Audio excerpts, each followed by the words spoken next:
The following is a presentation of the FC Dallas Radio Network. Patrickson will take it from the opposite side, in swinging service, whipped in, more air underneath this one towards the back post. Uragide scores! Osaze Uragide in the big moment gives Dallas the lead. As things stand, they're in the playoffs, and what a moment. FC Dallas started their 2026 campaign in victorious fashion last week, riding their striker duo to a 3-2 win over Toronto FC. The early road ups the difficulty, with the next three matches being against 2025 playoff teams. Match one of that stretch begins tonight with Eastern Conference foe Nashville SC. The boys in gold dominated New England last week 4-1, doing so with one of the best attacking groups in Major League Soccer. The potential for fireworks in Frisco tonight are high as FC Dallas hosts Nashville SC. Along the lines of the FC Dallas Radio Network, it is the FC Dallas pregame show, presented tonight by your local Toyota dealer, Toyota. Let's go places. On tonight's presentation, we'll have the sounds of tonight's match. Our broadcast team for the evening, Ryan Figert and Steve Davis, will join me to break down the lineups, the tactics, and the important storylines for tonight's interconference matchup. But as we do every week for home games, we welcome to the show the FC Dallas Insider. He writes for FCDallas.com, is the great Garrett Meltzer. Garrett, happy 3 points from last week, and hey, we could do something we haven't done since 2015 when FC Dallas win their first two games of a season. That's a great stat right there, Sam. Thanks for having me. Well, they did the easy part last week. They took apart a Toronto team that, let's face it, getting better but not quite there yet. Even though there were some hiccups in the road, what's the big thing that Dallas can take from that victory last week as they look ahead tonight against a much stiffer challenge in Nashville? I'd say just the 3 points, right? It's so important to start the season on a positive note, just for setting the tone and getting some good vibes in the locker room and in the stadium. So a great win from that aspect. But I do think the team will leave that game knowing that they need to defend better going forward.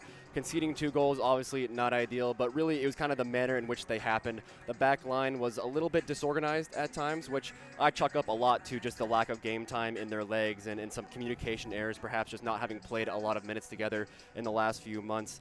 But they'll know they'll need to defend a lot better tonight, because this Nashville team is very scary on the attacking end, so they don't have a lot of time to fix those errors, but right now would be a great time to start doing it. They are slightly less scary tonight, something we'll get to in just a minute, but let's look at the starting 11 for tonight's matchup, trying to make that history for the first time in 11 seasons. It's Michael Collodi in net, Sebastian Viaga, Shackmore, Osaze Uragide on the back line, Herman Johansson, Bernard Kamungo, Patrickson, Kaike, Christian Kappas your midfield, and of course the perfect Parrington, Logan Farrington, Petter Musa, your goal scorers from last week up top tonight for the Hoops. And obviously one change tonight, Ramiro back to the bench. That means it'll be Patrickson getting the start tonight. Now that changes how Dallas wants to play a little bit, because you're taking out a more defensive-minded organizer in Ramiro and bringing in a little bit more of an adventurous, swashbuckling type midfielder in Patrickson. Yeah, and it's not just a more defensive move. With Patrickson, he's going to be much more creative and play a little bit higher up the field, of course. But you're going to lose a lot of leadership and communication. That's what Ramiro brings to this team. He's a captain for a reason. He speaks pretty much every language under the sun, so it's super important with keeping the team on the same page on the field. And with Patrickson, he's more of an up-and-down player. With Ramiro, you know what you're going to get. It's kind of a 6 to 7 out of 10 every time. He's going to be smart defensively, but a little bit limited on the attacking end and a little bit limited athletically. Patrickson's basically the opposite. He's a great athlete. He loves to get forward. The only question is, will he be focused on the defensive side of things? I think last year we had some issues with his defensive positioning, especially. Tonight he's got to be locked in from minute one, because we know how this Nashville team can hurt you going forward. So he'll have a lot more defensive responsibility tonight than he's probably used to. And he'll have to be locked in, because he's not alone in that attacking midfielder position tonight, as Joaquin Valiente is available tonight. He got all his paperwork. He's been in training this week since getting it. And Eric Will just could not be more excited about this player when we talked to him yesterday. And we do expect to see him at some point tonight in the game. I'm sure some fans, when they saw the signing, were like, oh, didn't we just do this last year with Lucho Costa? But this is not Lucho Acosta, to be very clear on multiple fronts, isn't it? No, Lucho was much more of a known quantity, first off. I mean, he was a former MVP of the league, just a special attacking player. But at the same time, you also knew that you basically had to form the entire team's identity around him, and that meant hiding some of his deficiencies, namely his defensive work rate, right? And that doesn't really fit into the Eric Quill ethos for how he wants his teams to play. He wants all 11 men behind the ball defending as a unit, and Lucho just didn't really fit into that at this point in his career. Joaquin Valiente is hopefully not going to be like that, right? He was brought in to, one, be a creative outlet, much like Lucho was, but more importantly, to also offer something on the defensive side to work off the ball. That's what we saw in training. He does a lot of running for an attacking midfielder, but he does have a very special left foot, so I'm super excited to see what he can bring if he gets on the field tonight. Yeah, there's a way Eric Quill described him. I'm probably not allowed to describe him that way, but it was extremely complimentary. I'm excited to see the young man from Uruguay later tonight. We're going to see another player tonight in Herman Johansson, who got his Major League Soccer debut last week in the victory. And I think you talked about it a little bit on the agenda this week and in our halftime show. Very much a guy that grew into the game, especially after about the first 15, 20 minutes.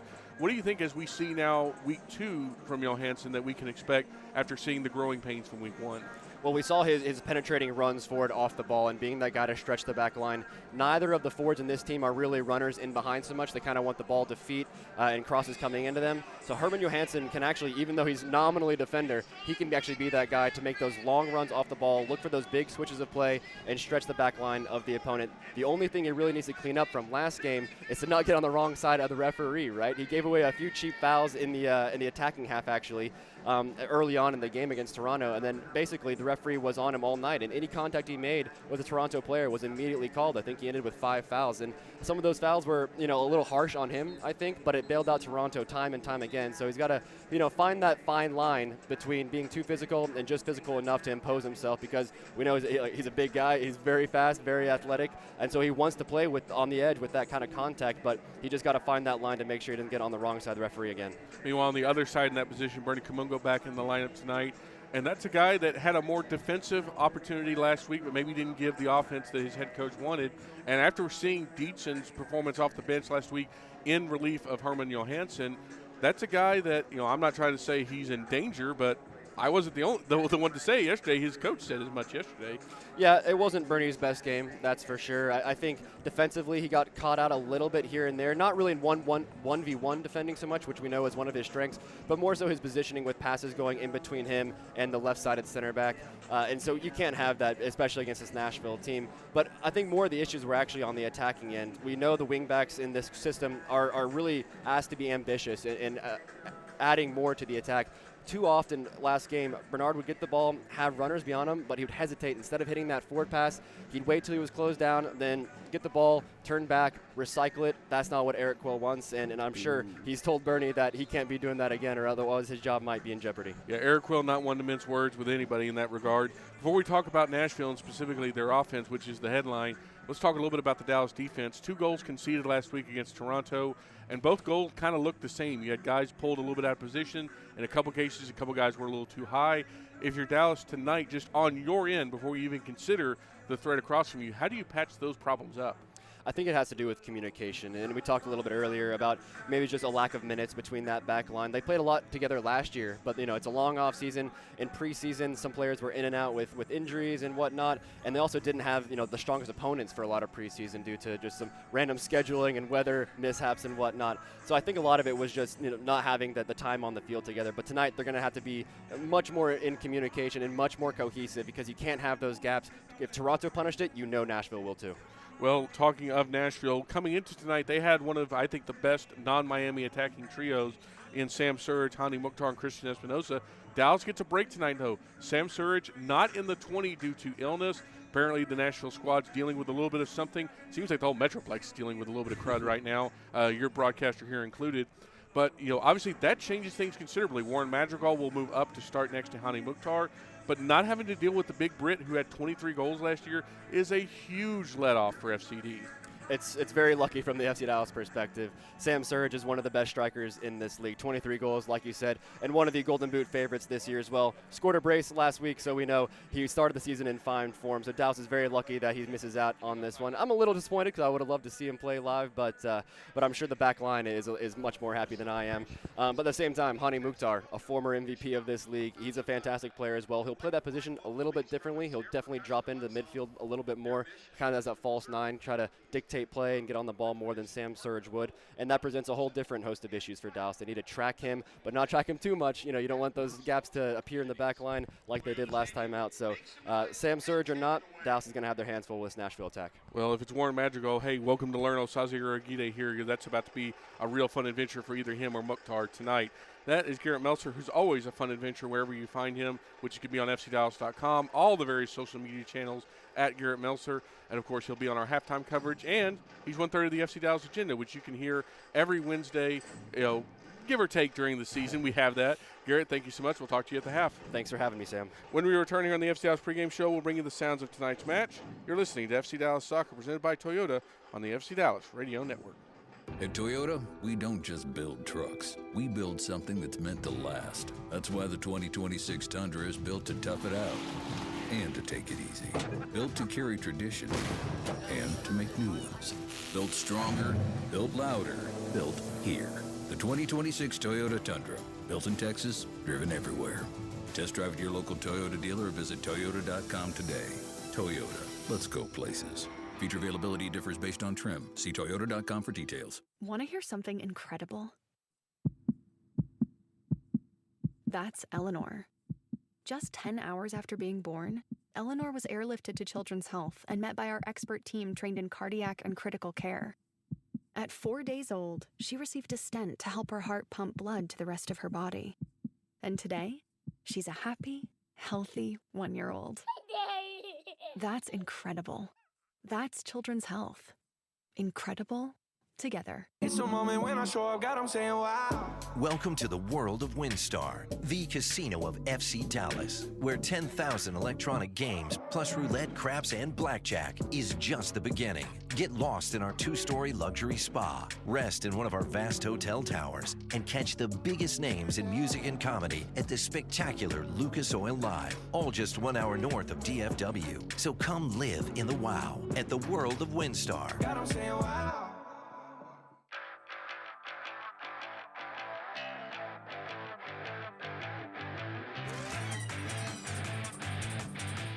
Winner, winner, Chick-fil-A dinner. All season long when FC Dallas wins at home, fans win free Chick-fil-A. Be sure your Chick-fil-A app is up to date. Location services are turned on when you attend matches at Toyota Stadium.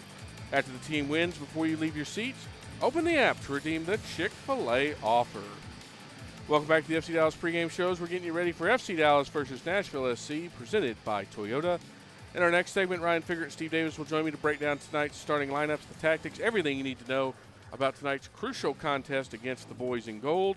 And while we have a moment, let me tell you about the FC Dallas Radio Network podcast feed, which is your hub for everything FCD. In addition to our signature postgame show, where we give you everything you need to know about the game that was, highlights, analysis, stats in 30 minutes or less.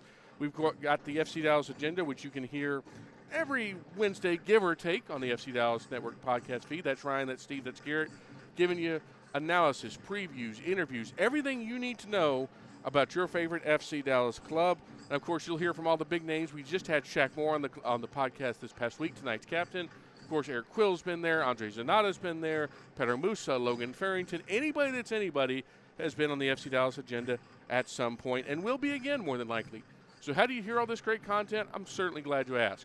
Go to your podcast provider of choice. It can be Apple. It can be Spotify. Anywhere you get podcasts, type in FC Dallas Radio Network, hit subscribe, and that way you'll never miss any of our great free content whenever it comes out live.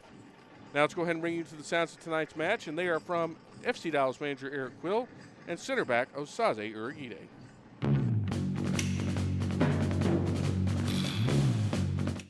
Staying humble and paying close attention to detail. Nashville's a great team coming in, who's coming off a 4-goal performance.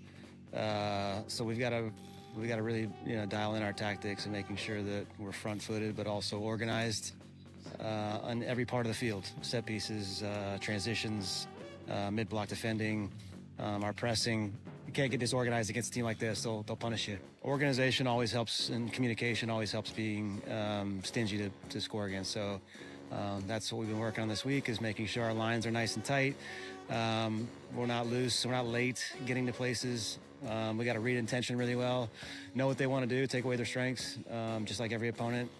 But it's got to be, every moment you got to be dialed in for, because if you lose focus for a moment against, the likes of a Surge or a Mukhtar, you're asking for it.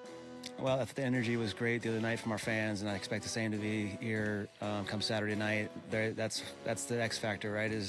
That's your 12th man, and when they're into it, and there's a confidence about you at home, and so that's what we're trying to get them out of their seats early, with a momentum play, whether it be a goal or something that gets us front-footed, because we want them to be into it. We want them to enjoy what they're seeing, and they give us adrenaline. They give us like I said, they're a teammate. It's just about staying humble, staying grounded, knowing that it was a good first win, but knowing we have a tough opponent next and we want to get 3 points again and keep moving forward. Well, we've been working defensively on their shape. We watched their clips. We know they're a team that are going to be good. Last season, Open Cup winners, and they had a good start in the Champions Cup, so we've been working on our shape and getting ourselves ready to defeat their attack. Yeah, we knew last season our home form wasn't the best, really, so we knew this season we needed to perform at home to get the points at home for the fans who come to every game, and we want the best for them. So this season we're going to really push hard at home to get the 3 points. When we return here on the FC Dallas pregame show, Ryan Figert and Steve Davis will join me to break down tonight's matchup. This is FC Dallas Soccer, presented by Toyota on the FC Dallas Radio Network. UT Southwestern Medical Center in Dallas, Texas, where discoveries change lives. The spark of collaboration that fuels bold thinking in our labs. The spark of inspiration that motivates greatness in the next generation. And the spark of innovation that pushes the boundaries of today's care. At UT Southwestern, teamwork and talent combine to fuel discovery, education, and healing. UT Southwestern. The future of medicine sparks here. It's a moment when I show up, God, I'm saying wow. Welcome to the world of WinStar, the casino of FC Dallas, where 10,000 electronic games, plus roulette, craps, and blackjack is just the beginning. Get lost in our 2-story luxury spa, rest in one of our vast hotel towers, and catch the biggest names in music and comedy at the spectacular Lucas Oil Live, all just 1 hour north of DFW. So come live in the wow at the world of WinStar. With the 2026 Toyota Tacoma all-terrain capability and advanced tech, you can do whatever you want. Whatever we want? Yep, whatever we want! Like waking up in a tent with zero cell service on purpose. Or driving down a rocky trail that was never actually a road. Or going out and doing donuts before we've had breakfast. Or catching sunrise by the lake, and maybe even a fish if we're lucky. The 2026 Toyota Tacoma, for every kind of adventure. Test drive at your local Toyota dealer or visit toyota.com today. Toyota, let's go places. Feature availability differs based on trim. See toyota.com for details.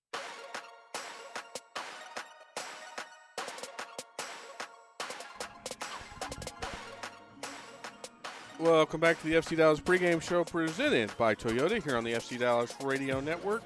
So I had to get you ready for kickoff. It's about 23 minutes from kickoff here at Toyota Stadium. Let's go ahead and bring you tonight's starting lineups, and they are brought to you this evening by Advocare. Let's start first with the visiting Nashville SC and second-year manager B.J. Callahan. It's Brian Schwecke in net tonight for the boys in gold. Andy Nahar and Dan Levitz on the outside. Jason Palacios and Maxwell Waleczki in the center backs for Nashville. 3 in the midfield is Matthew Corcoran, Patrick Yazbek, and Eddie Tagseth. Hani Mukhtar wears the captain's armband for the Coyotes tonight. He's alongside Christian Espinoza and Warren Madrigal up top tonight for the visitors. And now let's bring you tonight's starting lineup for FC Dallas and second-year manager Eric Quill. Michael Colodi, goalkeeper, Frisco, Texas. Shaq Moore, right back, Fort Lauderdale, Florida. Osaze Origide, center back, Netherlands, Nijmegen. Sebastian Ibiaga, center back, Duke University. Herman Johansson, wing back, Sweden. Christian Capes, midfielder, Houston, Texas. Kaique, midfield, Brazil. Bernard Camungo, I'm a winger, and I'm from Abilene, Texas. Patrickson, mediocampista, Ecuador. Logan Farrington, striker, Racine, Wisconsin. Petar, Musa, forward, from Zagreb, Croatia. And the reserves tonight for FC Dallas, it's Brooks Thompson, Lawless Abubakar, Ron Benjamin, Dietzen, Anderson Julio, Ramiro, Joaquin Valiente, Sam Sarver, and Nolan Norris. And now let's bring in the voices of tonight's contest. It's Ryan Figert, it's Steve Davis. And Ryan, we've talked about it a little bit on the agenda this week. We talked about it a little bit with Garrett. It's the first of 3 big matches for FC Dallas as they'll face 3 playoff teams from 2025. This is a big moment for FC Dallas as they've got a World Cup break in the middle. Eric Quill said they need to be stellar in the first half of the season. This is going to be one of those, big matches that could determine how they sit when they go into the break. Yeah, I think it's not an overstatement to say that they're about to play 3 of, at minimum, the best 5 attacking units in the entire league. Obviously, you've got Miami, and you can nitpick around the edges, but, particularly at full strength, Nashville is thought of as one of the best attacking groups in the entire league with the addition of Christian Espinosa in the offseason. And then you've got LAFC, and then you've got San Diego, teams that are putting up goals for fun on the West Coast. So this is a huge opportunity at home to go to 2-0. You mentioned it earlier, haven't started 2-0 since 2015. To put those points in the pocket going to a place you've never won next week, it would feel very, very precious. I mean, the first 3 points of the season against Toronto felt precious enough. If you could get to 6 tonight, it'd be the dream start. Yeah, not having won their first 2 home games since 2017 either. And, Steve, if they're going to accomplish either of those things, what do you think is going to be more important? Expanding their attack to try to outscore a team like Nashville, or improving the defense that allowed 2 goals against a Toronto team that is a little challenged last week? Well, hello, Sam. I ask you this. Why not both? Fair. Let's do both of those. So I think on the one end, expanding the attack, I guess I'll take that side. I think it's just getting more out of people besides those front 2. Last week, Musa and Farrington, they did their jobs. Expect to see them do the same thing, but I think behind them they need just a little bit more lock picking, a little bit more creativity. I think on the outside of them, I think those wingbacks have to do a little bit more to ask more questions of the defense back there for Nashville. But frankly, New England didn't ask many questions of them last week. Sure didn't. So I'd like to see FC Dallas ask some of those questions tonight. Ask a question of the new goalkeeper, Schwacke, who's come in and replaced Joe Willis, who has been in goal ever since they started that thing there in Nashville. So wingbacks have to ask more questions. Well, I'm certainly glad you led me there because the lineup change tonight may give Dallas just that. It's Patrickson getting his first start of the season. He is in for Ramiro. And so we expect, Ryan, that means we're going to see more Patrickson as that advanced midfield type while we see the other 2 players drop back and play more of that 2-screener like we saw at the end of last year. And that could be something that helps Dallas try to unlock those forwards just a little bit more. Yeah, we know with Patrickson, it's which version of him are you going to get on the night. He can be so good. He can be so effective. He can be so frustrating at the same time. Does he stay positionally disciplined? Does he stay within the game plan? Does he go off and freelance and do things that his teammates don't expect of him? Can he be dependable in the middle? That's the big question. We know his upside. We saw he was a co-leader in assists for the team in 2025. And we saw this exact lineup start in the game here at home against the LA Galaxy, where Patrickson himself scored his only goal of the season, a banger from distance. So, Cap has had an assist in that game as well. So we've seen this midfield work before. I think it's a tougher test tonight, but we'll see how it plays out. And Steve, Ryan brings up a great point that I want to address here. Obviously, that midfield, if Espinosa, Madrigal, and Mukhtar get out running, they're going to have to tighten closely. Eric Quill said as much. They cannot be slow tonight. A player like Patrickson has been as inconsistent in that way. If he is good tonight, that could be a huge asset. But if not, Dallas might be in a little bit of trouble early. Yeah, look, Nashville is very good. They're catching a little bit of a break because a guy that challenged Messi, last year for Golden Boot leadership is not going to play, but they've got, you're right, Madrigal is going to play off on the left. I think Mukhtar will probably move a little further up into the lineup, into the alignment, that is. I love Christian Espinosa. They've got Andy Nahar. It's the best attacking right back in the league, I think. So, Eric Quill talked to us about it yesterday, that the rotations have to come a little quicker. He said, we have all this time. We take all this time to build these clips and to build information for these guys. And we're going to see tonight, he said, we're going to see, if they're paying attention, essentially, are they listening to us? And also it has to be done at speed, when the gaps start happening, when the rotations need to come, they've got to be done like that. And, that goes back to something Peter Luxine told us, going back to last year, that the rotations, everybody rotates.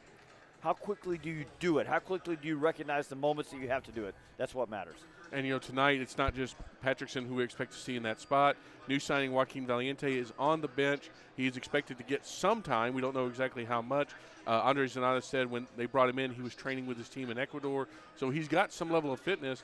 But, Ryan, I do wonder, we've seen Eric Quill, he has a high expectations of players new and old. I wonder if Patrickson isn't getting it done, how quickly he might go to the hook and bring in a player he seems to love in Joaquin Valiente. Yeah, the early returns for Eric have been positive in training, and he's excited to get him out there and get acclimated with the group. I think, unless Patrickson is playing an absolute blinder, I think we will see him in the second half for 20, 30 minutes. And can he provide an impact? What does the game state look like at that point? Does he need to provide the spark, or does he need to be disciplined defensively as well? It'll be interesting to see when he comes in. Does he have an immediate chemistry with Musa and Farrington? I mean, these are the things that are going to be the barometer for if he can be successful as that number 10 in this system. What a good point, because last year, we're going by 2 years.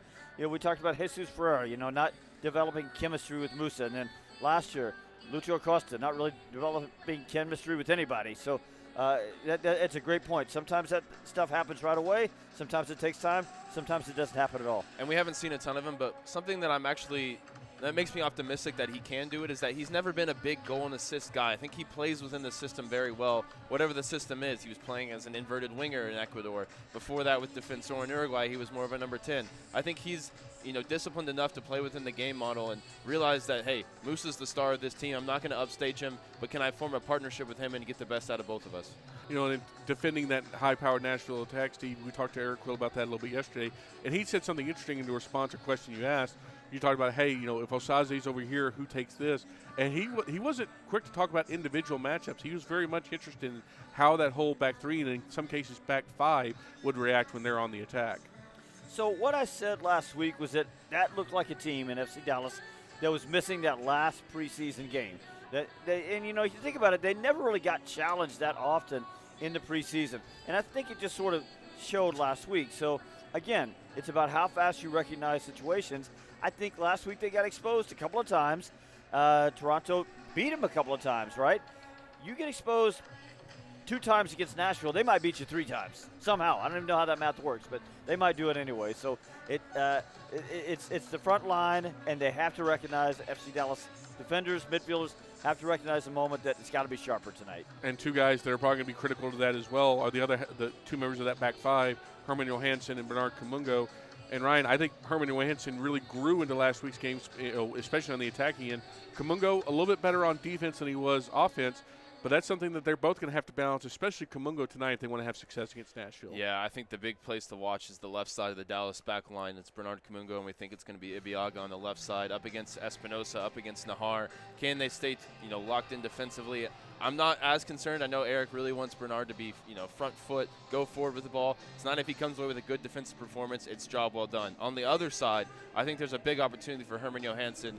Came up against an elite athlete in Richie Larea last week, and a petulant one at that, who was always winning fouls and making life difficult for the Swede on his debut. But I think this week, up against Daniel Lovitz, who's a good player, but with all due respect, past his prime, age 34, doesn't have the speed that Richie Larea possesses that we saw last week.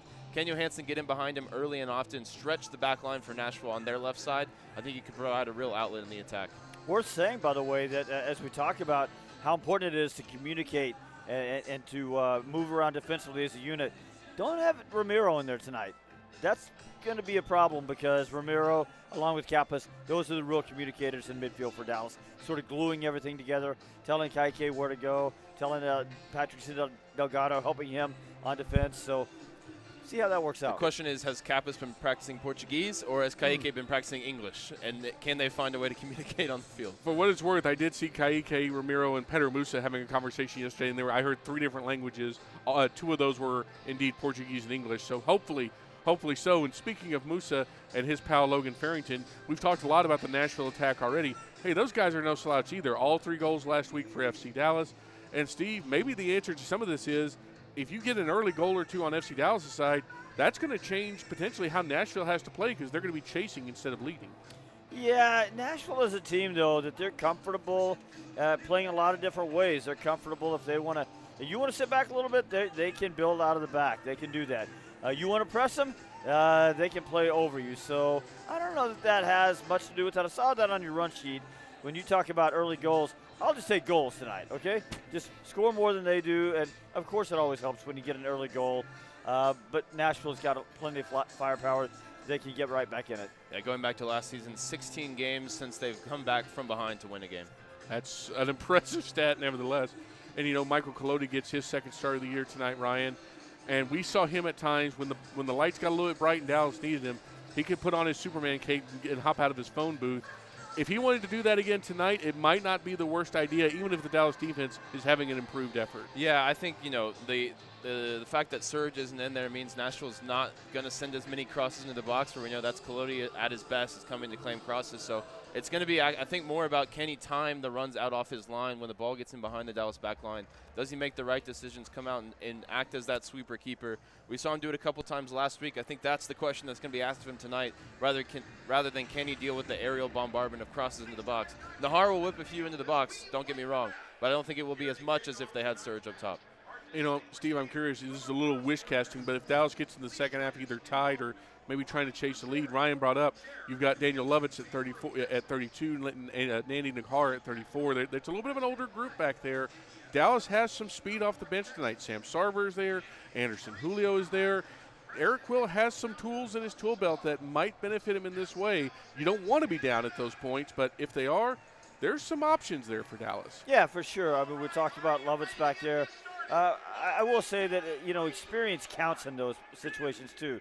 And the other thing is that it's a nice, cool night tonight. It's not actually, it's very warm for February, but not very warm considering what's coming ahead in the Texas summer. Oh, yeah. So maybe that mitigates that age just a little bit. Also the fact that, we're only 2 games into the season.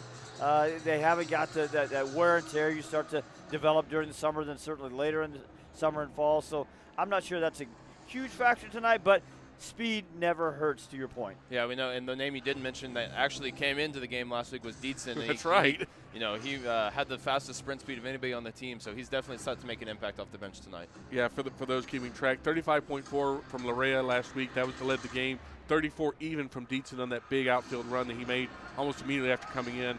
The dude's got wheels and he knows how to use them. Before we get to tonight's keys to the game, Ryan, you actually brought up an interesting point right before we came on the air. Surge missing out tonight along with Xavier Valdez with illness is what we're being told.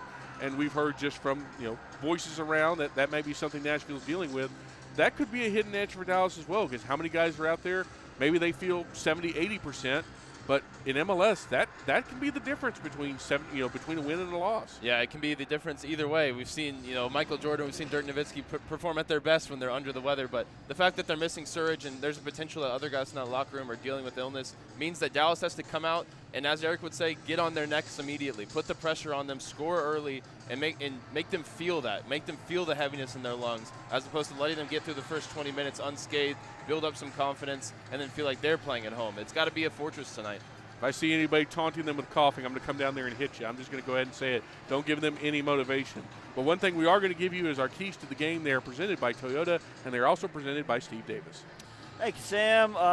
Key number 1, sharper and faster tonight. Look, Dallas did well last week to get the result, but the quality of the opposition rises dramatically this week. Speed of thought has to quicken, faster recognition of transition moments, faster to close the gaps when they do lose the ball.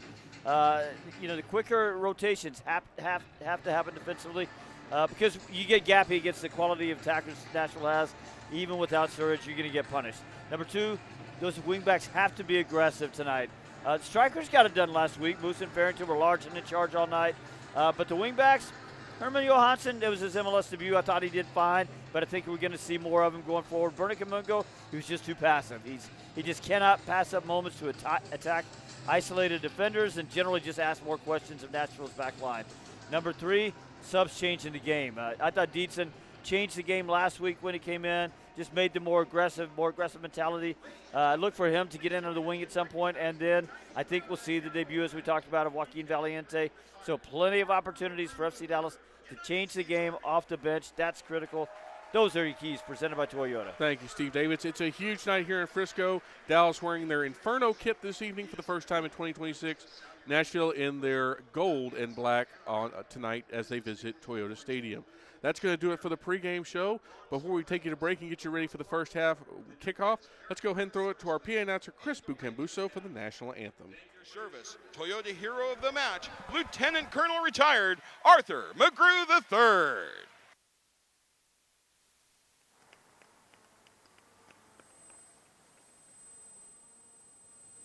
Fans, please rise if you are able and remove your hats for the national anthem of the United States, performed tonight by Maitreyi Muthiah.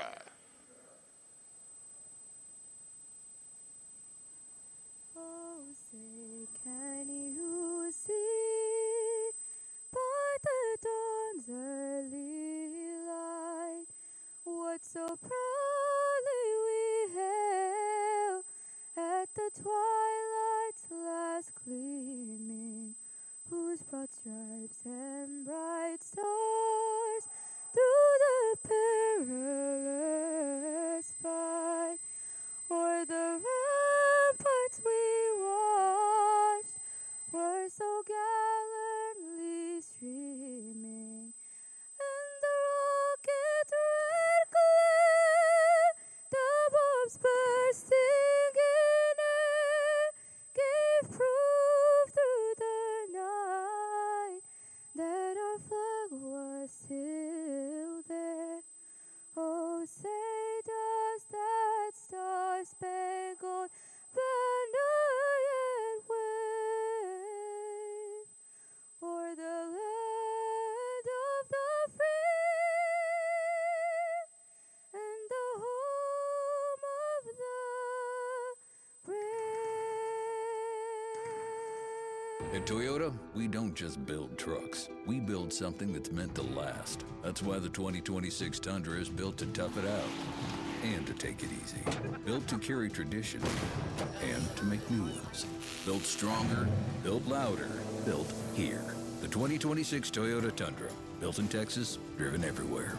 Test drive at your local Toyota dealer or visit Toyota.com today. Toyota, let's go places. Feature availability differs based on trim. See Toyota.com for details. It's a moment when I show up, God, I'm saying wow. Welcome to the world of WinStar, the casino of FC Dallas, where 10,000 electronic games, plus roulette, craps, and blackjack is just the beginning. Get lost in our 2-story luxury spa, rest in one of our vast hotel towers, and catch the biggest names in music and comedy at the spectacular Lucas Oil Live, all just 1 hour north of DFW. So come live in the wow at the world of WinStar. God, I'm saying wow. Want to hear something incredible? That's Eleanor. Just 10 hours after being born, Eleanor was airlifted to Children's Health and met by our expert team trained in cardiac and critical care. At 4 days old, she received a stent to help her heart pump blood to the rest of her body. And today, she's a happy, healthy 1-year-old. That's incredible. That's Children's Health. Incredible together. UT Southwestern Medical Center in Dallas, Texas, where discoveries change lives. The spark of collaboration that fuels bold thinking in our labs. The spark of inspiration that motivates greatness in the next generation. And the spark of innovation that pushes the boundaries of today's care. At UT Southwestern, teamwork and talent combine to fuel discovery, education, and healing. UT Southwestern, the future of medicine sparks here.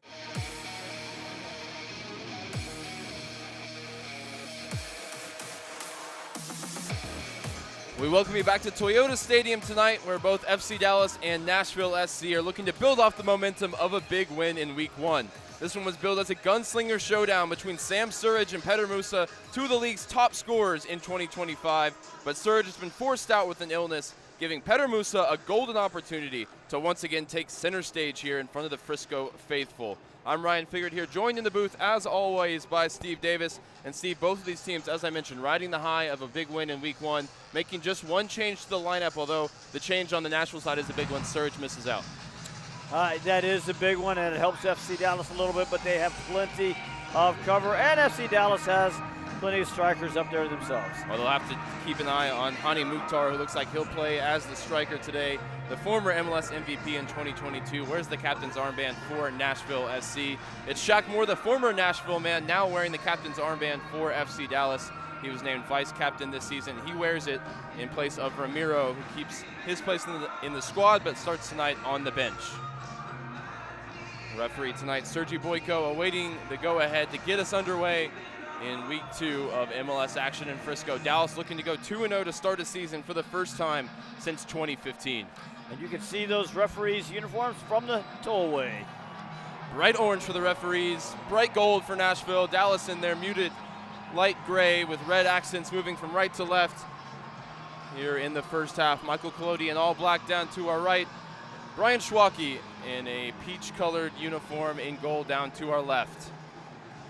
Two young goalkeepers on either side looking to make a name for themselves in the league, both coming in at 24 years of age, both in their first season as a full-time starter. And two products of the Eric Quill system in midfield on either side, with Matthew Corcoran making a first start in MLS play for Nashville in 2026. He played for Eric Quill previously with North Texas SC, and of course Christian Kappas is at the base of the midfield for Eric Quill and FC Dallas tonight. Yeah, a little different role for Christian Kappas. He was the furthest forward midfielder last week. He's the deepest lying midfielder tonight. We are underway here in week 2 as Nashville gets us going along the right side. Nahar in possession. Straight from the kickoff, it's back to Schwacke as Dallas stepped the pressure up high up the field as we saw them start last week, putting the pressure on Waleji, the left center back for Nashville. And good work from Kaike. First possession for Dallas. He wins it out to Johansson. Johansson, early cross in. Petter Musa at the near post. Couldn't steer it on target, but within 30 seconds, Dallas had their first look at Schwacke's net. Yeah, and I love it. I love that Johansson, he takes a good positive first touch and then immediately gets across into the penalty area. Peter Musa is racing toward the near post, and immediately after Musa, he can't quite twist his body and get that steer toward the near post, but immediately he throws his thumb up, tells Johansson that's exactly what he wants. Musa 4 shots, 2 goals in week 1, already with a shot in the opening seconds here in week 2. And Johansson with a completed cross there. Don't think he had one in week 1 in his MLS debut. Good sign for the Swede. Nashville from the goal kick. Launch it long off the foot of Palacios. Switching ball, looking for Madrigal.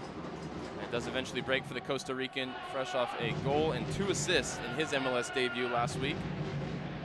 We'll look for more from him in the absence of Surridge tonight. Given away, though, by Tagsith. And Kaike wanted a foul as he turned it over to Corcoran in Nashville. Nahar looking for a pass through the lines. It's Uragide who loses his footing out to Espinosa. 1v1 with Bernie Kamungo here. Espinosa to his right foot, cross swung in. Volleyed into the sky by Uragide. High but not far. Patrickson can't get ahead to it. It breaks again for Nashville. Nodded out to Espinosa, but the Argentine former San Jose Earthquake is offside. If there's one little knock on Espinosa, we know how well he did in all those years in San Jose. He averaged about 14 goal contributions in his years there. He doesn't like to defend, so sometimes he will get caught cheating a little far forward, and maybe Bernie Kamungo and Ibiaga working in combination can kind of take advantage of that a little bit. Collodi sends the team up the field. He'll take this one with everybody gathered on the opposite side of halfway.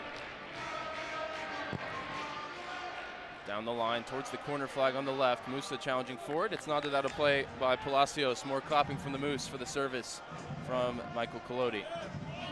Throw in taken by Kamungo into Kappas. Set back at his feet by Patrickson. Ibiaga playing on the left of the back three. Swapping sides with Shaq Moore from week 1. Swings it here through Uragide and now out to Moore. Johansson, first time ball in the midfield for Kaike. Stab forward towards Patrickson. He loses out there to Waleji. Palacios and Waleji playing with the ball here inside their own 18-yard box. Lovitz tries to send it clear. It cannons off Farrington out for a throw. That's good counter pressing there from Dallas early. Nashville top 5 in the league in terms of patience in the build-up. Come into this one 3rd in passing accuracy in week 1. Dallas way down in that metric in 25th in Major League Soccer. Small sample size. Here's Petter Musa. Swinging it out to Bernard Kamungo. Kamungo lets it run. Nahar in pursuit. Kamungo tracks it down. Checks back. Finds Ibiaga. Under pressure from Mukhtar, finds Uragide in the center circle. Now Kappas. Kappas listed as questionable coming into the night. Fit enough to start. Monitoring a thigh issue. Picked up in training during the week. Uragide keeps it moving. Out to Ibiaga on the near side. Down the line for Kabungo. First time for Kaike. Back to Bernie on halfway. And back to Uragide. A pause from Eric Quill as Dallas probing here side to side. Moore gets his head up, finds Farrington. First time ball into Kappas. Kappas back to Farrington. Sprints up the right side, just out of his reach. It's out for a Nashville throw. You can hear the voice of B.J. Callahan in his second full season in charge of Nashville. Joined halfway through, taking charge of Leagues Cup 3 years ago in July 2024. Yeah, they broke a lot of records last year in Callahan's first full season. Shaq Moore headed straight up into the air. Ball in behind. It's a foot race to get to it. Uragide wins it ahead of Espinosa, nods it out for another throw. Taken quickly, back to Tagseth. Tagseth back for Daniel Lovitz. Quick interchange on the far side, but Dallas resolute defensively, force it back for Corcoran. Now out to Nahar. Nahar with a career year at age 31. Really the question for him has always been, can he stay healthy? And he was able to do so. Such a good player when he can't stay healthy. Longtime member of Anderlecht after originally breaking through with DC United and winning MLS Rookie of the Year back in 2010. Espinosa, nice back heel, finds Mukhtar along the right side. There's a burst out of midfield from Yazbek, left at the top of the box there by Tagseth for nobody in particular. And Johansson able to send it clear.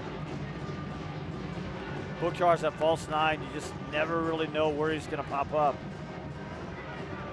Espinosa down the line. Yazbek sprinting out of midfield, the Australian. Try to back heel back to Espinosa. Kamungo deflects it out for a throw. Mukhtar, the leading scorer in the series with 3 goals. As Nashville has gone 5-2-1 against Dallas all time, including playing each other 4 times in that strange COVID year of 2020. Nahar lining up a long throw from the near side. 5 in the area for Nashville. This one sent in, headed away by Uragide. Musa challenging for the second ball, brings it down, stabs it towards Farrington. Middle of the field, Farrington drop of the shoulder, puts it in behind for Musa to chase. Delgado there as well. Nahar has the head start. And Nahar takes contact from Patrickson, goes down, and a foul against the Ecuadorian there. You can hear what the fans think. They thought it was just a little bit of weight room from the new Dallas number 8. Just got a little bit of that hip twist as he threw that shoulder. Otherwise, I think if he just leans into him, it's probably not a foul. Nashville play quickly, back to Nahar. Nahar down the line for Mukhtar, is floating to this near side regularly here in the opening 7 minutes. Palacios back to Schwacke, preferred to Joe Willis, who's now 37 years of age, the 15-year MLS veteran. Seems like he'll be the backup here in 2026. Between he and Walker Zimmerman, Nashville losing over 500 combined appearances for the club in the heart of that back line and in net. Schwacke, oh, that one nearly mishit it, deflected off of Musa across the 18-yard box. Still broke for his center back Waleji at the opposite side. Uragide clearly fouled there. Didn't see a sign for advantage, but we play on as it got back to Collodi.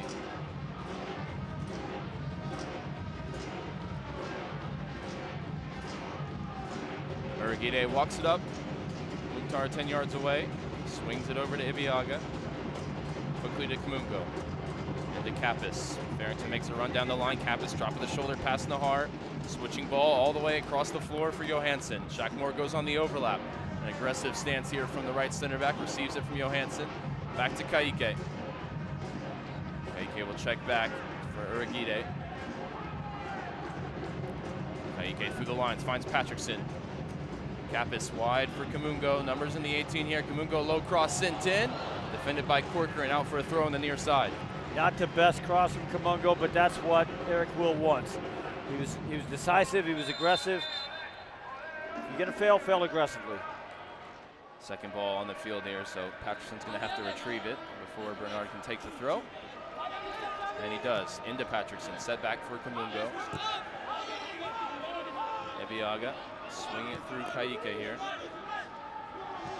Ebiaga lifts it down the line. In behind for Kamungo. Oh, I just missed his touch. Able to prevent the goal kick. It's going to be a throw in near the corner flag. He could have been in behind there. Yeah, nice little clipped in ball from Ebiaga. Don't really see him usually making the, the smooth entry passes like that, but that was one. Nahar with the throw in, a couple yards from the corner flag, takes a couple yards extra before launching it long. Ebiaga wins the header, but Mukhtar gets a touch, sliding tackle from Kapis, now in behind. It's the sprint from Madrigal, popping up on the right side. Shaq Moore's come all the way across to try and deal with it, loses his footing. Madrigal with some space now, cut back cross, looking for Mukhtar. Johansson, alert to it, sends it clear. Out for a throw. Nice back and forth game here through 10 minutes. And they're going to line up another long throw as Nahar grabs the extra ball, dries it off with his shirt. Shaq Moore had to turn on the Jets there, didn't he? Wearing the captain's armband tonight against one of his old teams. Told us on the FC Dallas Agenda podcast this week, first time he's ever faced an old team in his now extensive career. There's a switching ball back out to Nahar, brings it down, finds the ball to the byline. Christian Espinosa cuts it back for Mukhtar. Mukhtar unable to get the shot away. Not sure who it was defensively for Dallas there that came up with the emergency touch to put it behind for a corner. Dallas got opened up just a little bit down that right side that we're worried about because, Nahar is so good over there coming forward, and he teamed up there with Christian Espinosa, who's also very, very good. I think it was a combination of Urguide and Ebiaga who actually blocked the shot out for a corner. Espinosa hearing it from the Dallas faithful gathered in the Rhine. Referee sees something he doesn't like.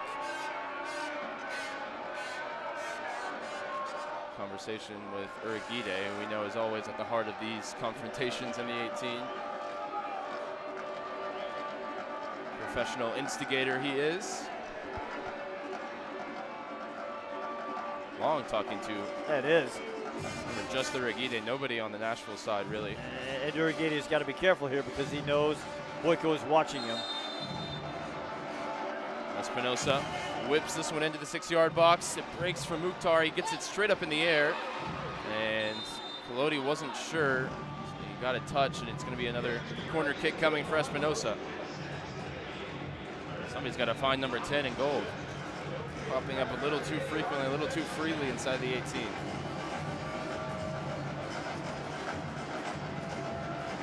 Mukhtar was on the score sheet in the 4-1 win to start the season against New England. Here's Espinosa again. Bodies hit the deck. It flicks off Palacios and goes all the way through the 18. Retrieved there by Yazbek. Yazbek back for Mukhtar. Mukhtar will keep it moving. Nahar, the furthest man back, finds Corcoran. And Nahar from the left side. As both teams are all scrambled here tactically. Kapis able to intercept the pass. Shaq Moore goes back for Colodi. He'll send it long under pressure from Madrigal. 12th minute scoreless here from Toyota Stadium as Colodi's clearance ends up at the feet of the opposite goalkeeper, Schwacke.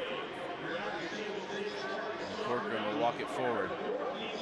Possession was in favor of Toronto, 55-45 in week one. It's been pretty heavily in favor of Nashville here to start this game, as maybe you'd expect. The style of play between these two teams drastically different.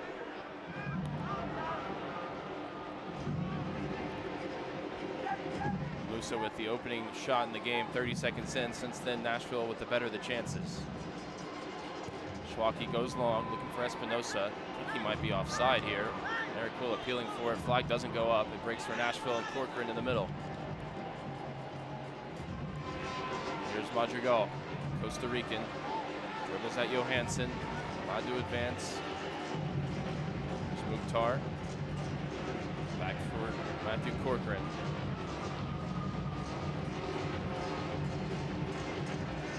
Palacios out for Lovitz. Johansson quickly out to meet him. Forced back again for Relegie, 24-year-old out of Ghana. A new addition to the back line in 2026 to replace Walker Zimmerman. Here's Tagsit with a sprint along the right side. Receives it from Nahar. Kamungo getting back in position. Here's Espinosa underneath in the pocket. Yazbek over to Lovitz with space. And wide for Madrigal. Johansson defending onto his right foot. Cuts it back for Mukhtar. Mukhtar from 35 chips into the box looking for Yazbek. And it bounces through. Kolodi will pick it up without a touch for a goal kick. So second time that one of those central midfielders sort of popping out of the middle, overlapping around the outside, while Espinosa pops inside. That's given Dallas a little bit of trouble. They got behind Bernie Kamungo a minute ago, almost got behind him again right there, so that's something Ibiaga and Bernie Kamungo and Patricks and Delgado over there have to work out. Kolodi launches the goal kick towards Farrington. Header won there by Waleji. Corcoran out to Nahar.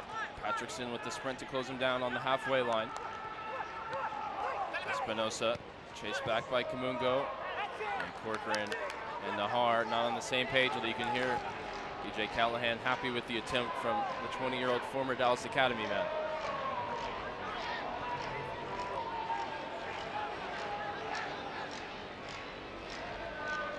Kappas swings it over to Shaq Moore.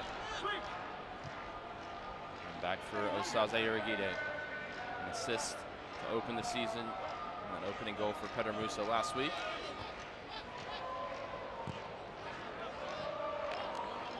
Equaling his total from last year.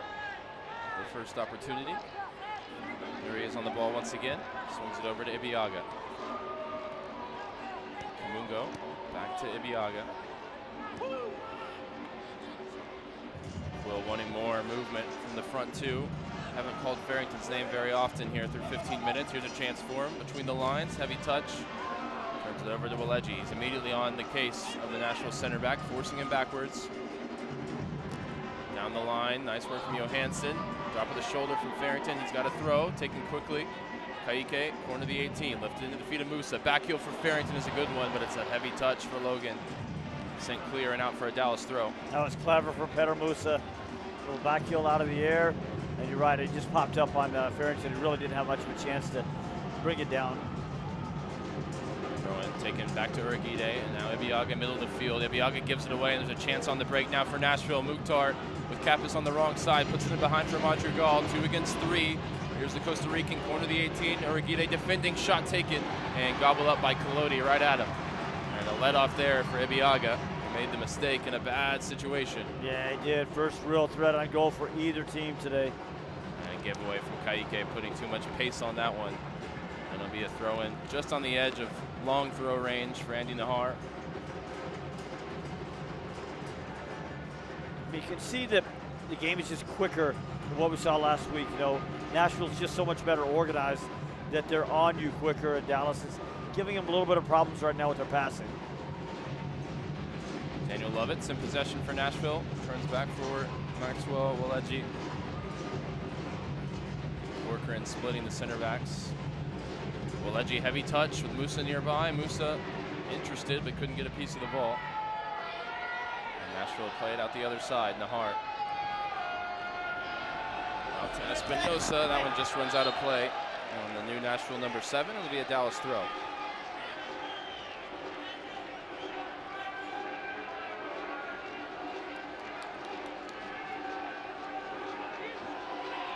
Takes the throw into the feet of Kaike, immediately closed down by Madrigal. Kaike on the dribble, up this left side, can't find Patrickson, given away, and now there's a man light in midfield as it's Eddie Taxith. Heavy touch from him, but it breaks from Mukhtar. Mukhtar goes down, nothing given there by Sergi Boyko, and a chance maybe for Dallas to break. Musa over the top, first time ball for Farrington, foot race to get to it. Daniel Lovitz has the head start. Farrington leans into him, and he's whistled for a foul. Not a ton of contact, but both players at a full sprint. It doesn't take much to knock a guy off balance in that situation. I really like Hadi Mukhtar in this league. Like the way he plays. I like the guy, but he went up pretty easily a second ago. I think Sergei Boyko got that exactly right. Nashville plays short from the restart.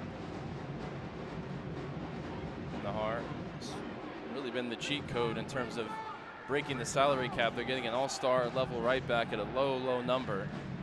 Just the question marks we mentioned with his availability and injury record. When he's healthy, he is such a weapon for them. Here's the ball over the top, looking for Mukhtar, brought down by Uragide.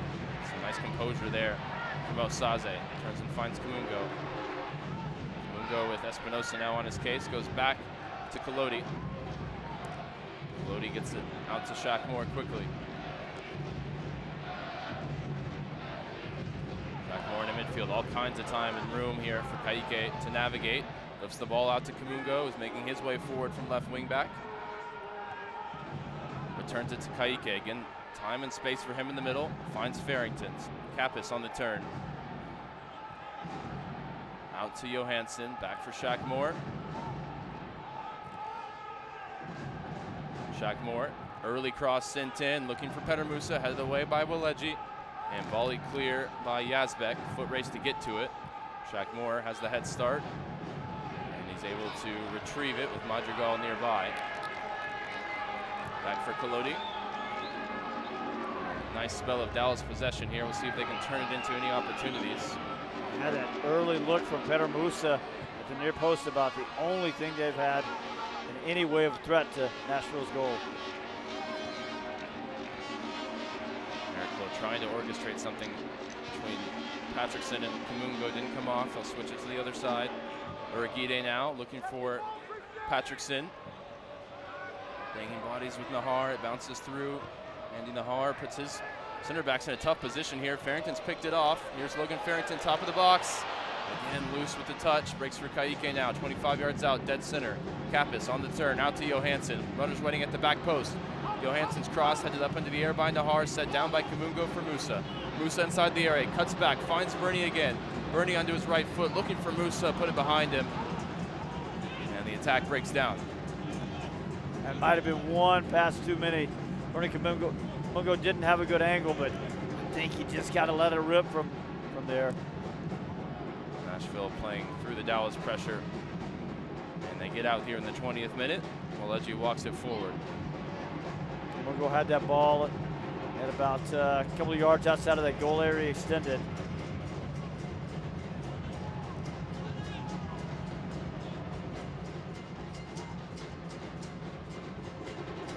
Passes between Tagseth, Yazbek, and Corker in the midfield three. Forced back now, Palacios out to Nahar. Nahar bending the ball in behind.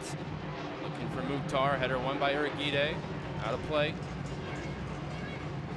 Thought Uragide was strong last week and started the same way tonight. Espinosa leaves this one for Nahar to take. He's had 5 or so throw-ins through 21 minutes. This one he just turns and fires back to Palacios.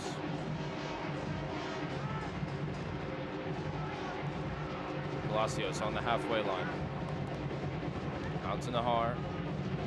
Looking for Mukhtar. Uragide again steps in front, sliding intervention. Kappas, right, Farrington sets it down for Patrickson. Those two can't connect. Turns over to Nashville.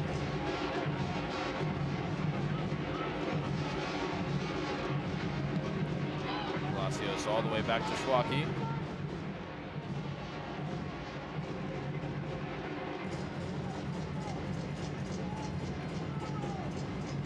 Schwaki again after Johansson forces Lovitz back to his goalkeeper.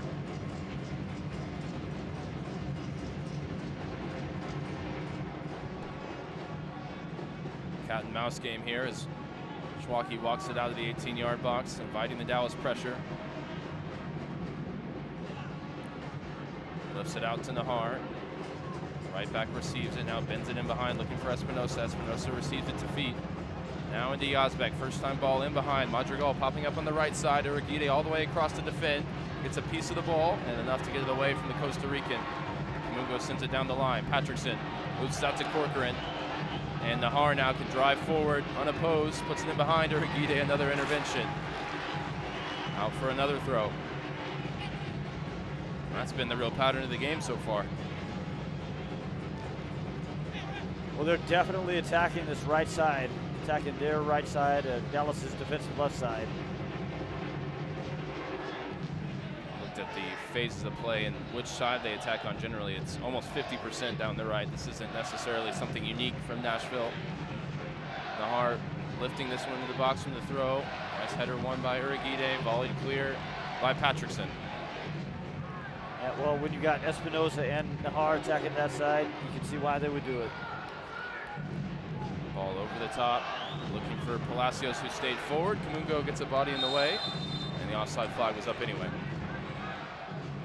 Well, 2026 season tickets are on sale now. It's the best way to experience FC Dallas soccer, from a complimentary Apple TV subscription to discounts on concessions and so much more. You can become a part of the FC Dallas family and find the membership that's perfect for you at fcdallas.com/memberships.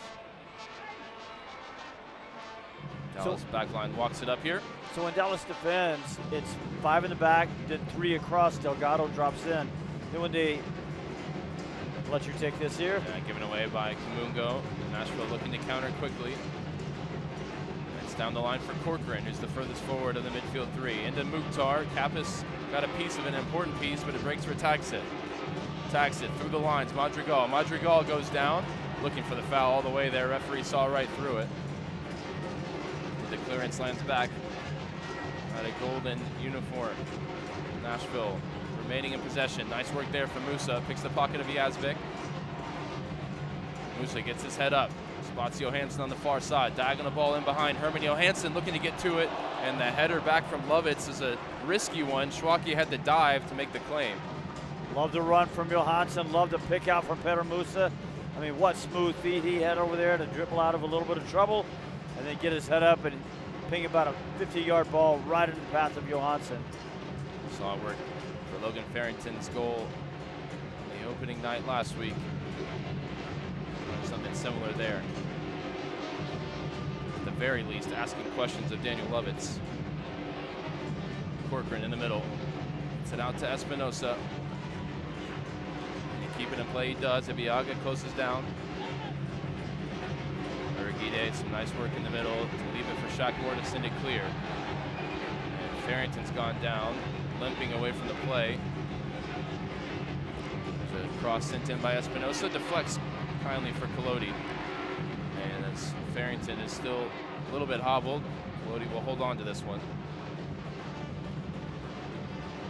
Not the first time we've seen a guy slip tonight. Wonder if it's a little slicker than usual out there. Kaike walking it through the middle. Musa keeps it under pressure from Taxit, gets it back to Kaike. Arm around the neck of the Brazilian. Play on.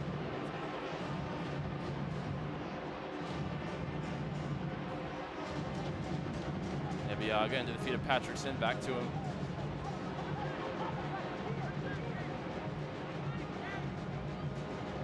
Eric Quill very visibly frustrated as the left side has just struggled to make things happen in possession.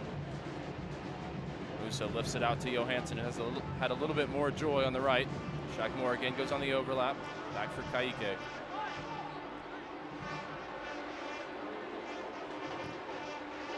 Uragide diagonal. Kamungo looked like he lost in the lights for a moment, but brings it down anyway.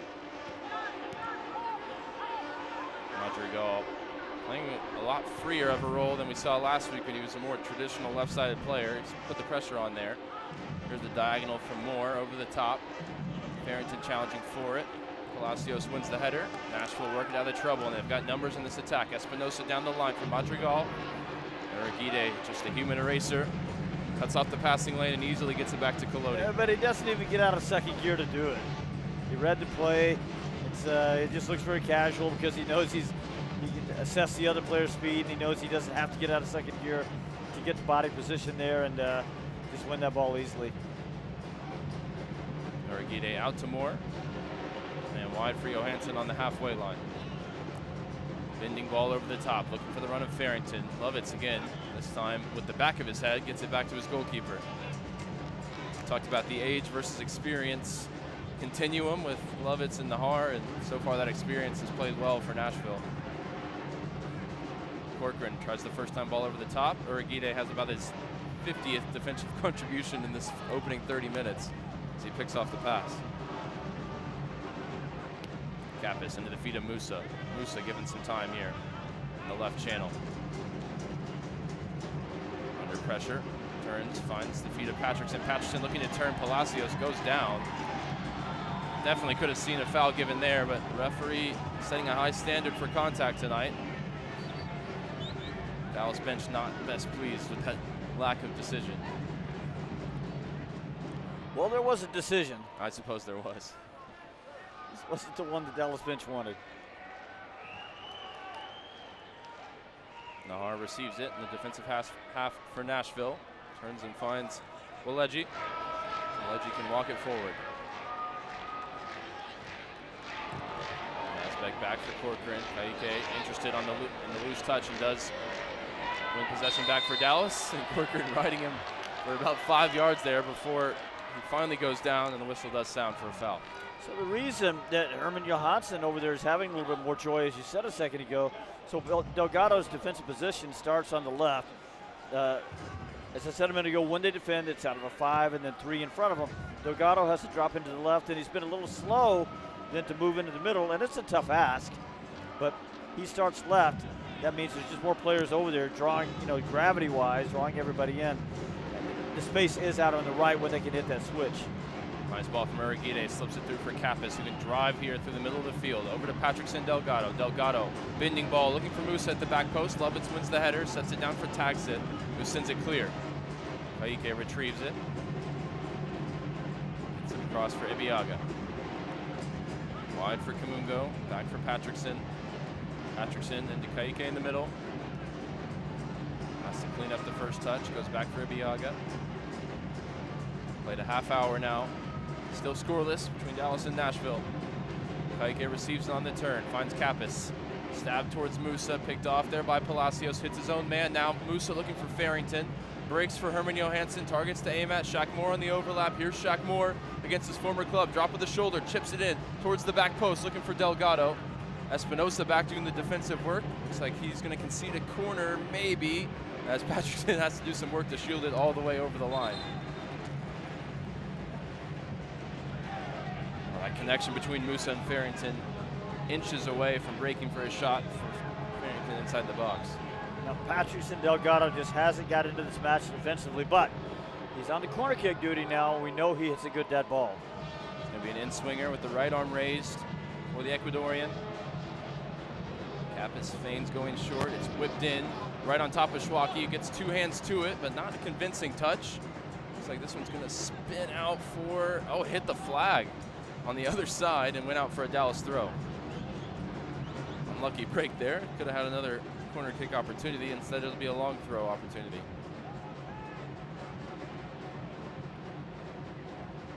Shaq Moore across to take it. Plenty of Dallas targets staying forward, as the entire Nashville squad is within their own 18-yard box for the moment. Yeah, speaking of targets, Dallas still looking for his first shot on target after half an hour. Throw in taken back for Uriguide. Targets to aim at. He puts the ball into the box. Johansson challenging for it. Nahar straight up into the air. Gets a second chance at it and sends it down the line for Espinosa. And nice combination. Springs Mukhtar along the right side. Kappas out in space. Does well. Stabs it away for a throw. And had to get that one right. Kappas at the base of that midfield is having a good match. Very, very calm on the ball. Not easy against Nashville because they defend narrow that front three.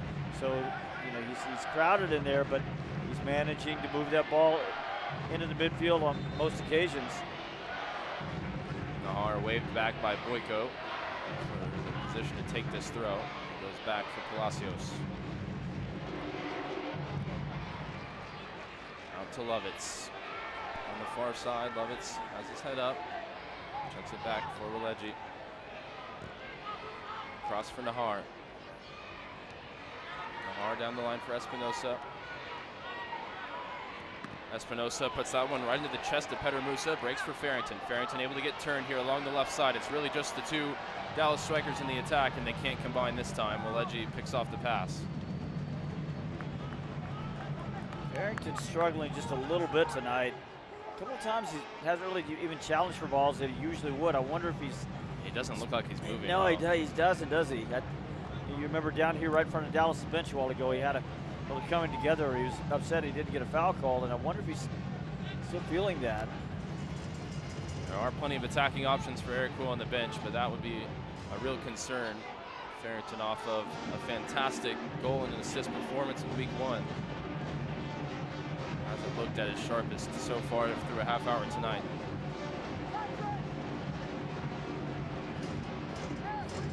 Right now it's really Musa, Johansson, sort of creating whatever little bit Dallas has been able to create.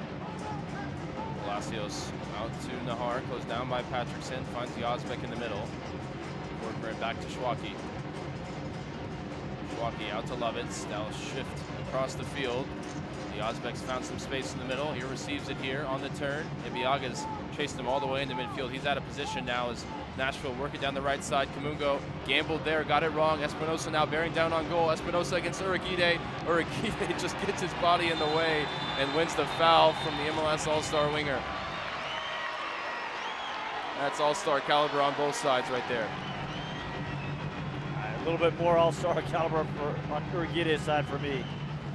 Espinosa just had the ball way out in space over there. Bernie Kamungo didn't really get the angle right, didn't slow himself down before he got there. Espinosa danced around him too easily, and then it was Urquide to take over. Dallas sending some players to go get warmed up earlier than you'd expect. I wonder if that's in response to Farrington struggling a little bit.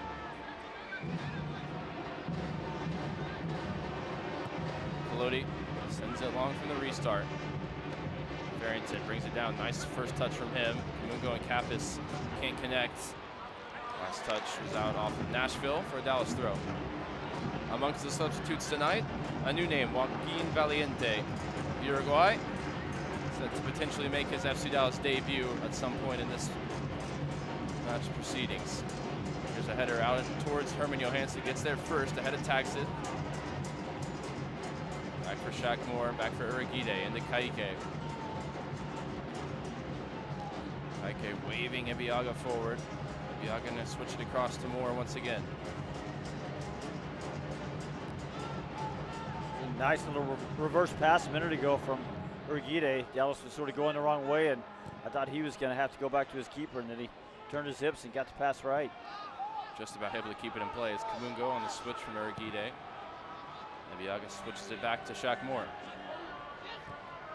Farrington dropping in to receive. Able to turn, get his head up, find Kaike. Back to him. Farrington working between three Nashville players. Got put in a tough spot there. Now it's with Mukhtar. But Kaike does well to get back in. Winning off the 2022 MLS MVP. It's great work from Kaike. Patrickson finds the pit bull. Those two working in here on the left side. Kaike getting his body in the way. Madrigal fighting through. Sorry, Yazbek fighting through him and committing the foul. Yeah, Kaike's got to be careful though. You know, he's going to get the foul. Boyko was just about to blow the whistle and he kind of swung his arms around in frustration. And if he catches Yazbek there, he's in trouble. Well, it's with Shackmore. Over the top for the run of Kappas from midfield. Kappas onto it. Inside the 18, sets it back for Logan Farrington. Farrington left-footed shot, deflects. Kamungo with a acrobatic attempt to try and hook that towards goal off target. First shot in quite some time for the home side. It's going to go down to Dallas. That's Dallas' second shot. First one way back in the early going is Peter Musa try to wrap his foot around that cross from Johansson on the right side. Schwacke's retrieved it here with 8 minutes plus stoppage time to go in the first half. Both Nashville and Dallas scored early and often in week one. They were both ahead inside 10 minutes. Dallas scoring 3 times, Nashville 4. Scored 11 goals, in fact, in their 3 games in all competitions, although the competition level in Champions Cup hasn't been too high for them. They beat Atletico Ottawa 7-0 over 2 legs. With a heavily rotated squad the entire time. Free kick for Nashville near halfway. They take it short. Corcoran swings it through Palacios. Nahar to Mukhtar, who's dropping in here. Nahar, loose touch, forced back. Palacios all the way to Schwacke. That win in the Champions Cup means a familiar, very familiar foe for Nashville is coming up in Inter Miami in the next round. Just running the numbers, they have faced Inter Miami 6 times through now 7 seasons since their inception into Major League Soccer, being eliminated all 6 times. There's an Opportunity up the right side for Yazbek. Dallas fans thought it went out of play. Yazbek then loses it and trips up Uragide. I mean, we know the Dallas and Seattle history goes a ways back, but 7 seasons in the league, 6 times across all competitions, eliminated by Inter Miami. I mean, it's got to be frustrating. You can't even call it a rivalry when it's that one-sided. Most famously, the Leagues Cup final in 2023. And then for finishing second, they qualified for Champions Cup the next year. Who did they face? Messi and Miami again. Well, at least they didn't have to face Miami in the Open Cup last year, and they won it. They did, and they did it at Austin at Q2 Stadium. Farrington has got a throw for Dallas here in the defensive half.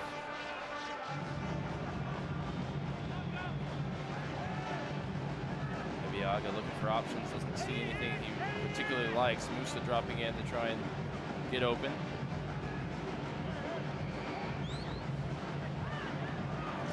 Abiaga now towards Musa down the line. Lifted ahead. Taike clattered into there by Palacios. Keeps it alive. Palacios now back to Schwacke. 40 minutes in now. Nashville's definitely been able to find a little bit more space with the ball, but they haven't really given Michael Collodi much to deal with back there. Just one shot on target, and that was from a little bit of long range, and Collodi handled that one pretty easily. Longer ground. Corcoran from Schwacke out to Nahar, down the line for Mukhtar. Mukhtar down the line for Espinosa. Did he time his run well? At least for now, the referee keeps the flag down. Ebiaga deflects it out for a throw. You know, why Nashville's able to find space, it's not just the runs, it's the quality of the runs and the timing of them, and the timing of coordinated runs between a couple of Nashville players. Corcoran's seen a lot of the ball, forced to turn back here. It's an interesting matchup in midfield between Corcoran and Kappas, playing in a similar role on either side. Both educated in the game by Eric Quill. Corcoran, when he was with the Dallas Academy, made his debut, became the youngest ever player to debut for North Texas SC. That was back in 2021. Kappas come in with Eric Quill from his former club in Houston. Different stages in their career. Kappas 26, Corcoran 20. It's been a good battle to watch so far in midfield. Collodi trying to hit the diagonal out towards Patrickson, off the mark, turns it over for a throw for Nahar. Quickly into the feet of Corcoran.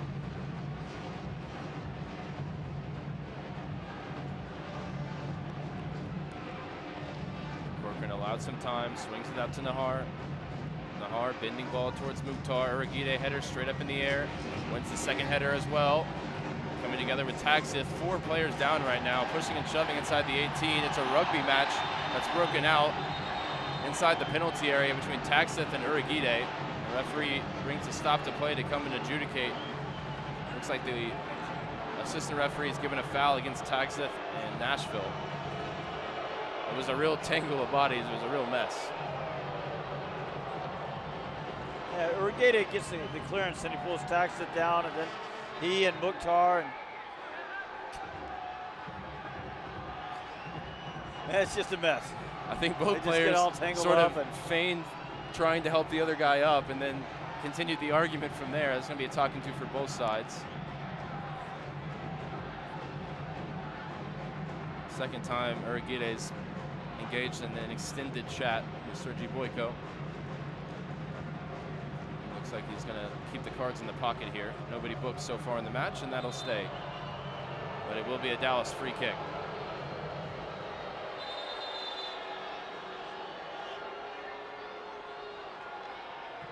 Right now, Daniel Lovitz has the ball on the other side of the field. He's not aware that it's going to be a Dallas free kick, and Sergi Boyko finally gets the ball back via Pater Musa. 22 touches right now for Patrickson Delgado. Just hasn't been able to pull any strings attacking-wise.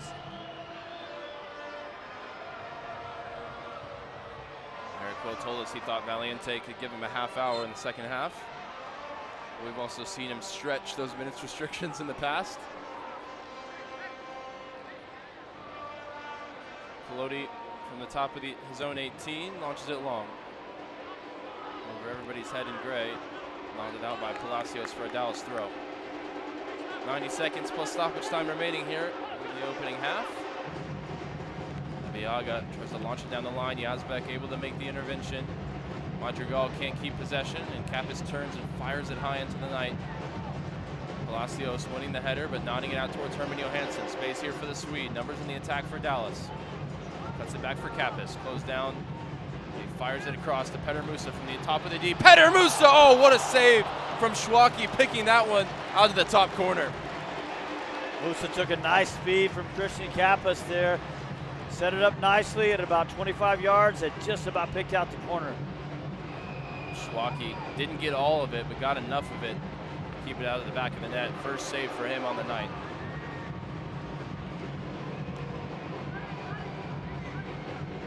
Nahar down the line for Yazbek.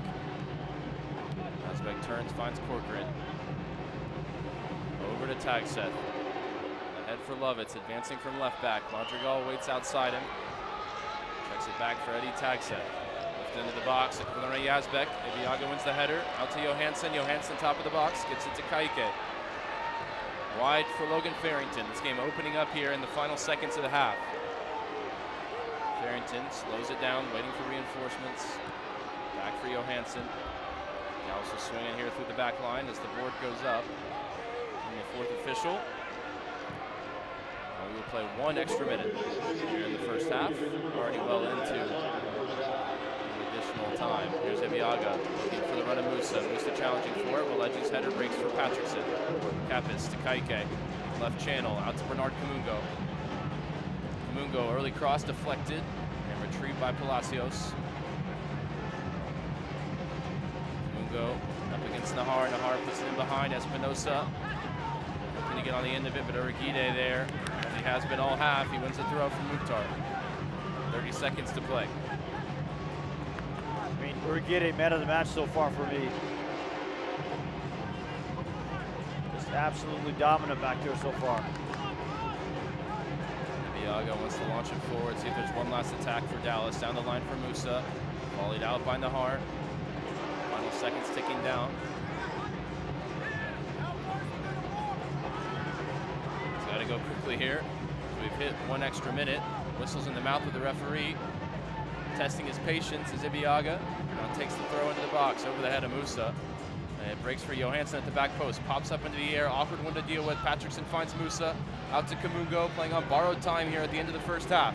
Bernard Kamungo to the end line. Ball towards the back post. Johansson keeps it alive. Here's Kappas. Volley towards net. And sent away by Walegi to end the opening frame. Dallas with their best chances in the final seconds of the 45. They'll build on that momentum after a 15-minute break, Steve. But Osaze Uriguide, man, what a performance he just put in the first half.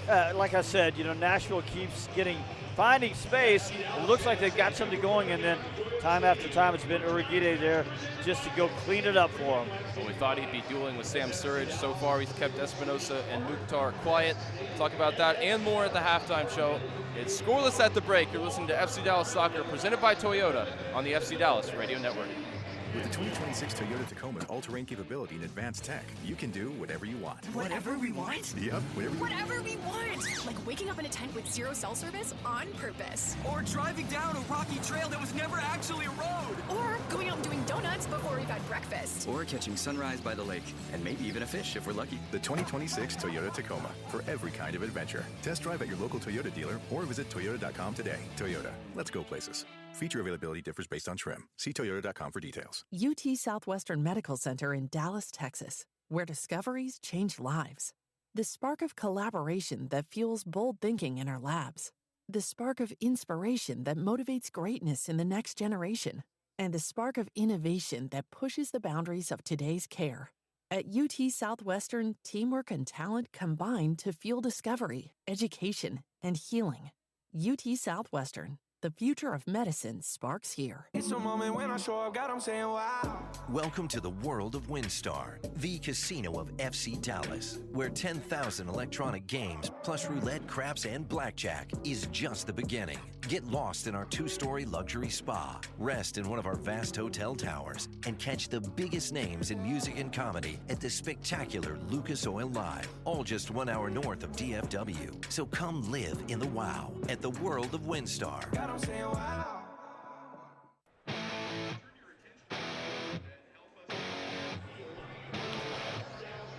After 45-plus minutes here at Toyota Stadium, it's FC Dallas 0, Nashville SC 0, as each team is looking for their breakthrough goal on the evening.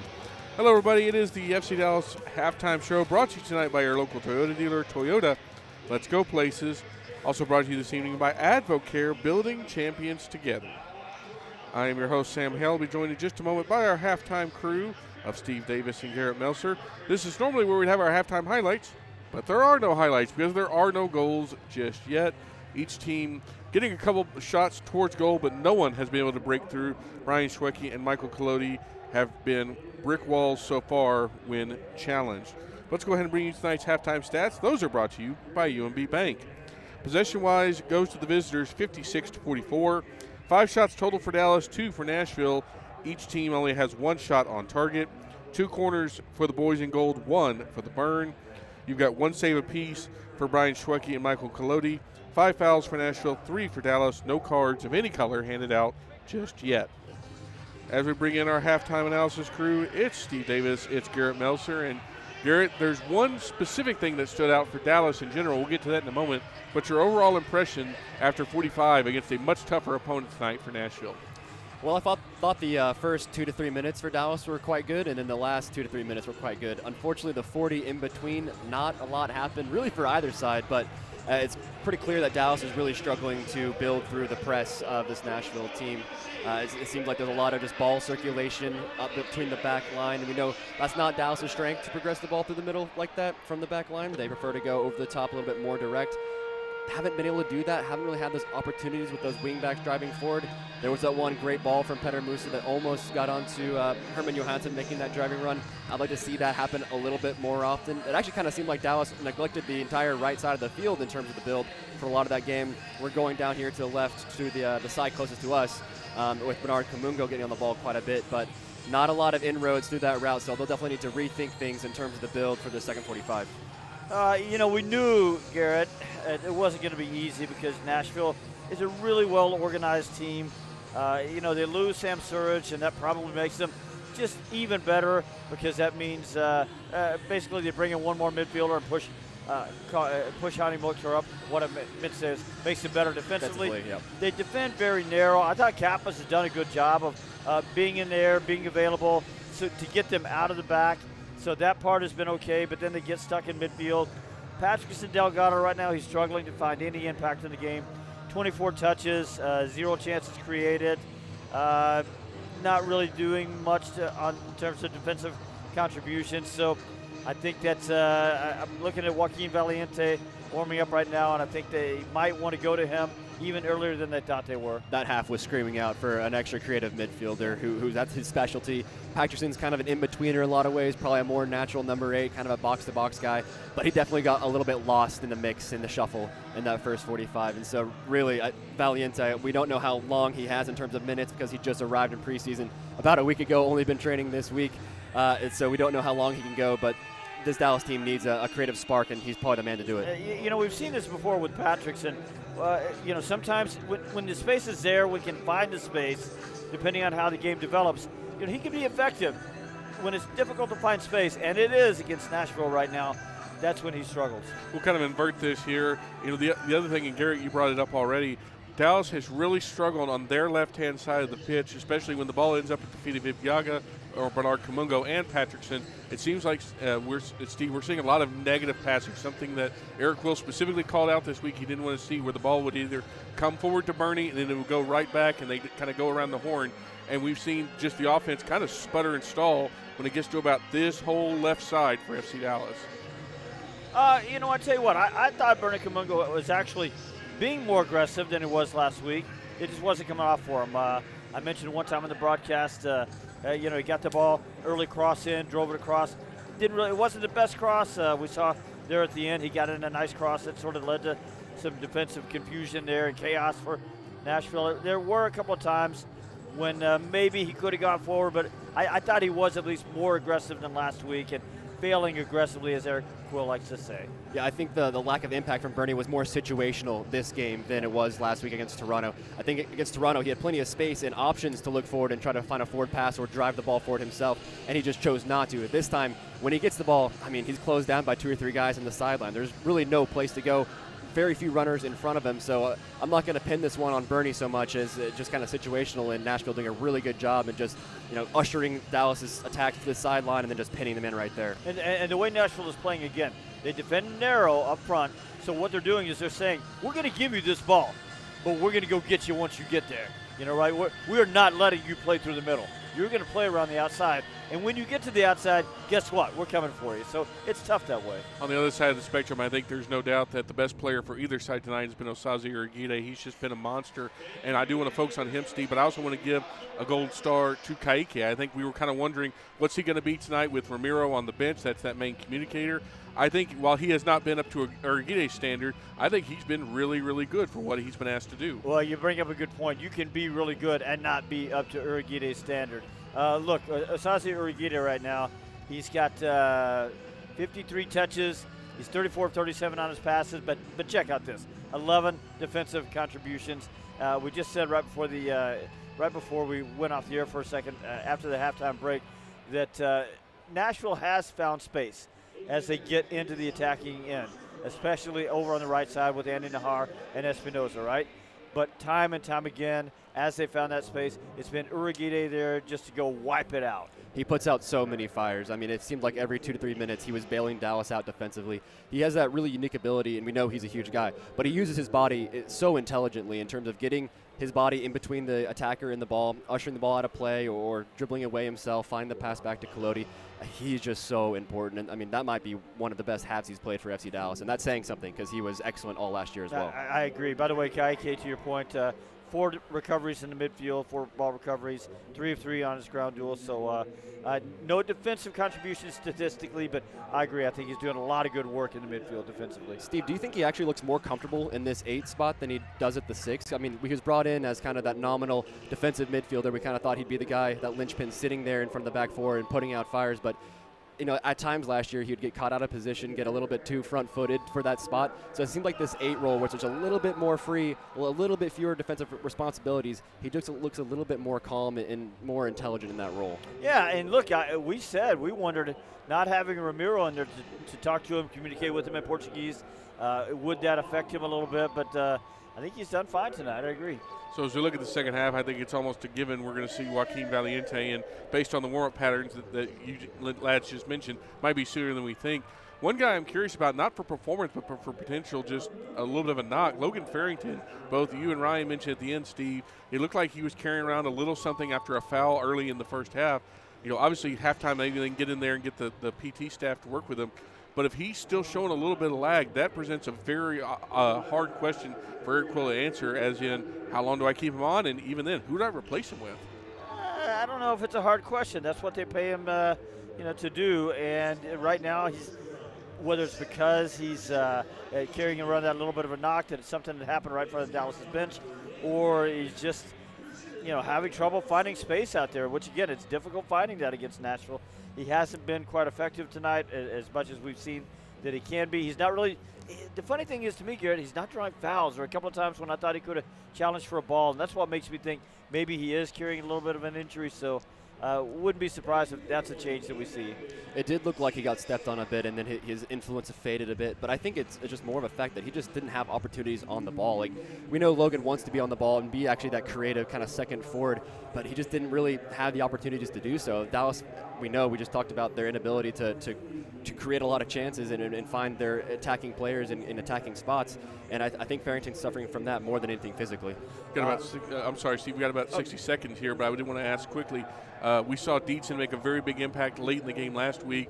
With the way that this game is progressing against a very different opponent in Nashville, is that a guy you'd like to see? And if so, where would you like to see him come in? Well, I think we will see him probably for Bernie Kamungo at some point. Maybe for Johansson, we'll see. But I think it's Valiente that we need to see first, and then maybe a little bit later as those outside backs, a little bit older, Nahan Lovitz, as they get tired, maybe that's when Dietzen comes in and can be effective.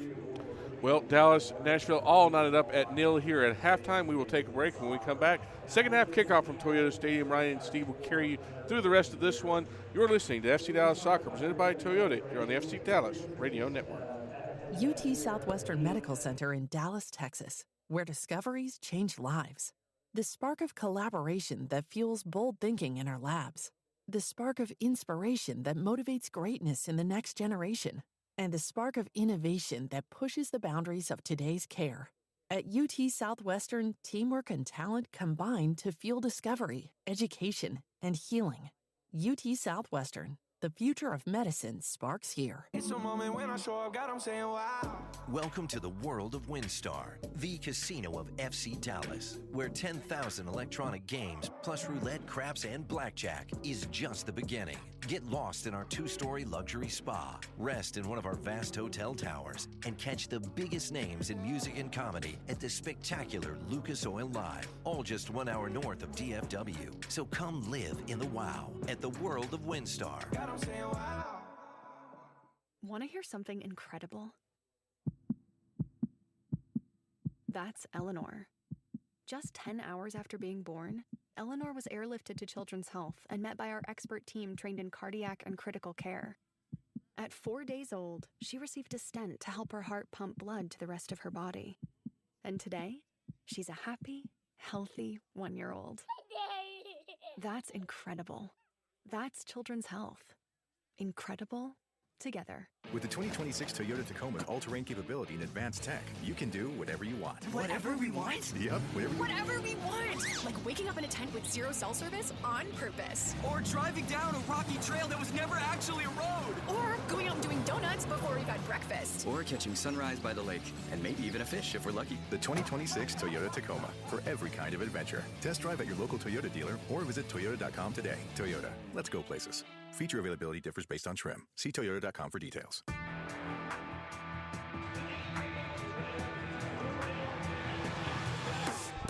We welcome you back for the second half of action between FC Dallas and Nashville SC. Scoreless after 45 minutes. Before the teams take the field here for the second half, we'll take you around the league. Earlier today, it was Chicago Fire knocking off Montreal 3-0, and New York Red Bulls defeating the New England Revolution 1-0 on home turf. Colorado knocking off Portland 2-0 at home. Minnesota United with James Rodriguez on the bench but not debuting beat FC Cincinnati 1-0. RSL gets their first win of the season with a 2-1 victory over Seattle. San Jose knocks off Atlanta United 2-0. And in progress here, it's FC Dallas 0, Nashville SC 0. Same score, no score between Houston and LAFC down south. And Sporting Kansas City is trailing the Columbus Crew 1-0 on the road. And Steve, if you tally that up, it's 6 games, 3 still in progress, 2 goals for the away sides, and that's been the case here. Both sides held scoreless after 45. Yeah, we mentioned that Nashville has been able to almost create danger, but Osasi Urigide, that's just nothing more needs to be said, and he's kept Michael Collodi from facing anything really of danger so far. Nobody set to enter the match on either side by the looks of things. It'll be the same 11 that finished the opening 45 to kick things off here in the second. Dallas going through their paces, make their way out from the locker room down to our right. They'll move from left to right here in the second half. Nashville will move from right to left in their yellow and blue. Michael Collodi heads down to the goal, down to the left after making the 1 save in the first half. The 1 save for Schwalke on the other side coming in the final seconds off a shot from outside the box for Petter Musa. A rare shot from outside the box for the Moose. Nearly picked out the top corner. That was as close as either side came through 45. Not a lot in terms of goal mouth action. Hoping for more excitement here in the second half as Dallas looks to pick up 2 straight wins to start a campaign for the first time since 2015. Yeah, we'll see how Nashville does with a little bit of pressure building. So far, it's been easy stuff for them because their Champions League matches have not been competitive, and then last week they were in control over New England early, so really nothing so far for them that has really stretched them, and we'll see how they react. Yeah, good sign to see Farrington back out there for the second half after it looked like he picked up a knock in the first half. No changes either way as we are just about set to get things going. Referee puts the whistle to his lips. Farrington drops it back, and we are underway as the Pyro fires off here at Toyota Stadium. Collodi lets the team get up the field before launching it long. Header won there by Wileji. Up in the air, Urigide right back at it, wins the header over Mukhtar. And Shaq Moore chased back to Michael Collodi in the opening seconds of the second half. Kalodi this time off the left foot, puts it in behind for Patrickson. Schwacke out off his line, receives it on the corner of the 18. And passes out the other way for Waleji.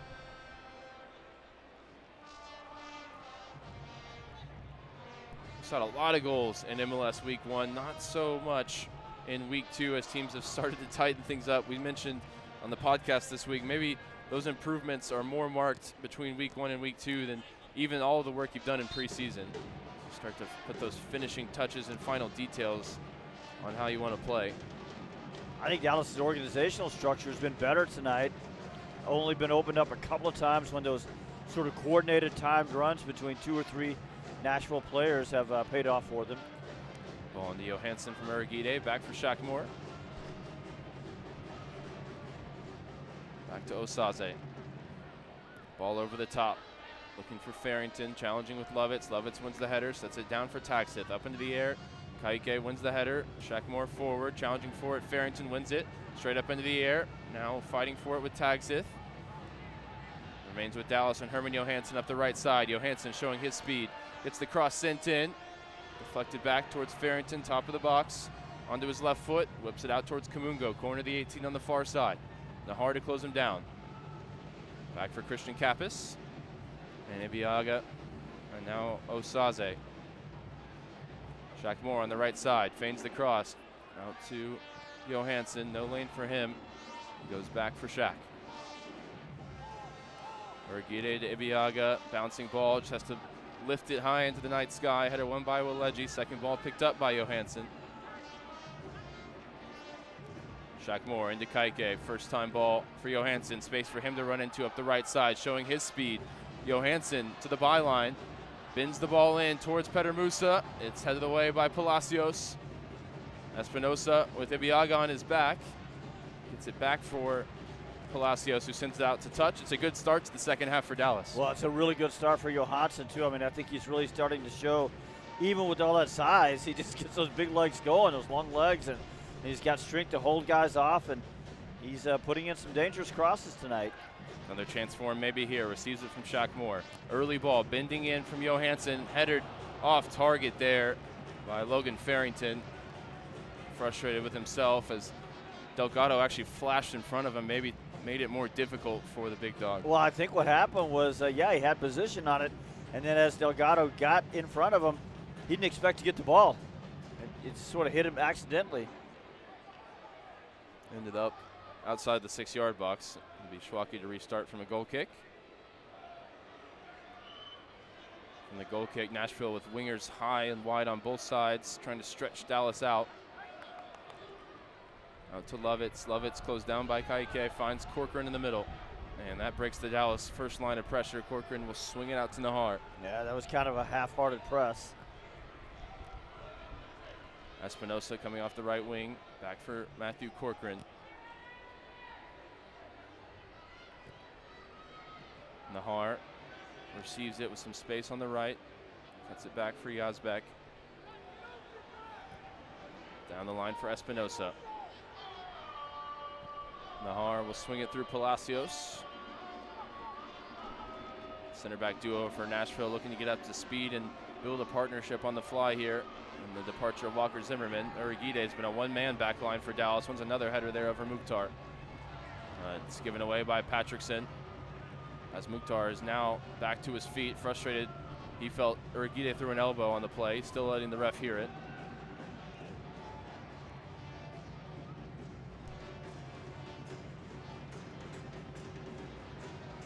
Dallas with their full cohort of substitutes warming up down to our right. Nashville bench is still seated, taking in the game.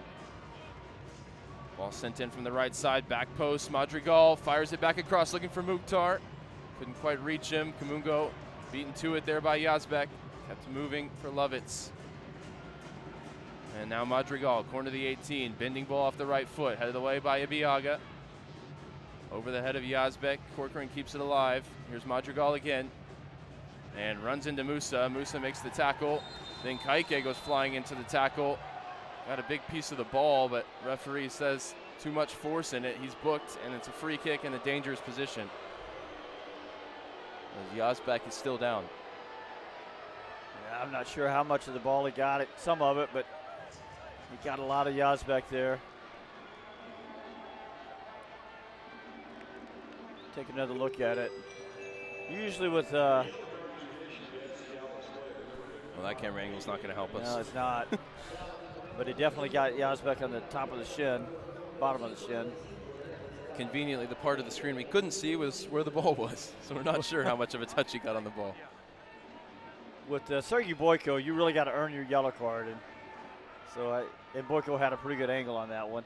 So dangerous free kick here at about, looks like about 8 yards outside the penalty area, along that left center channel. We got weapons with Espinosa and Mukhtar, but it's Mukhtar who stands over it. 83 career goals in Major League Soccer, former league MVP. Stares down a 3-man Dallas wall, a tall 3-man wall. Sizes up the opportunity, whipped in towards the top corner, and it's on the roof of the net. Certainly had Collodi worried, but looks like the homegrown goalkeeper had it covered.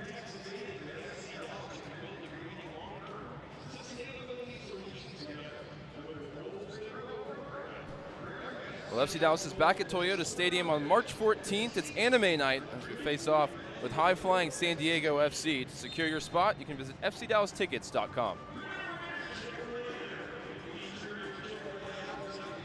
Collodi launches the goal kick long towards Johansson. Johansson flicks it on towards Farrington, headed away by Waleji, backed by Johansson. Farrington lifts it down the line, but nobody there. It'll spin behind for a goal kick. Well, don't miss the FC Dallas Rewind on KDFI More 27 every Tuesday night during the regular season at 7 p.m. You can watch FC Dallas Soccer for free. This free over-the-air channel is available everywhere in the DFW market. Tune into the FC Dallas Rewind on KDFI More 27.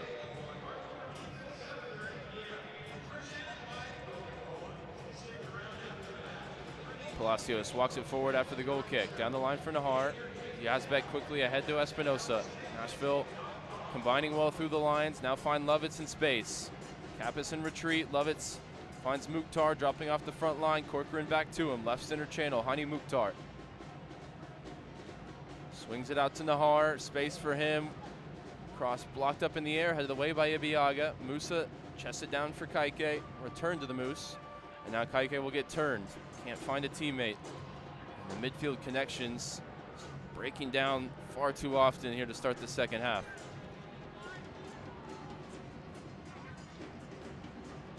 The one change in the Dallas lineup from the opening win was Patrickson in for Ramiro in those midfield areas. We have the potential for a debut of Joaquin Valiente at some point in the second half as well.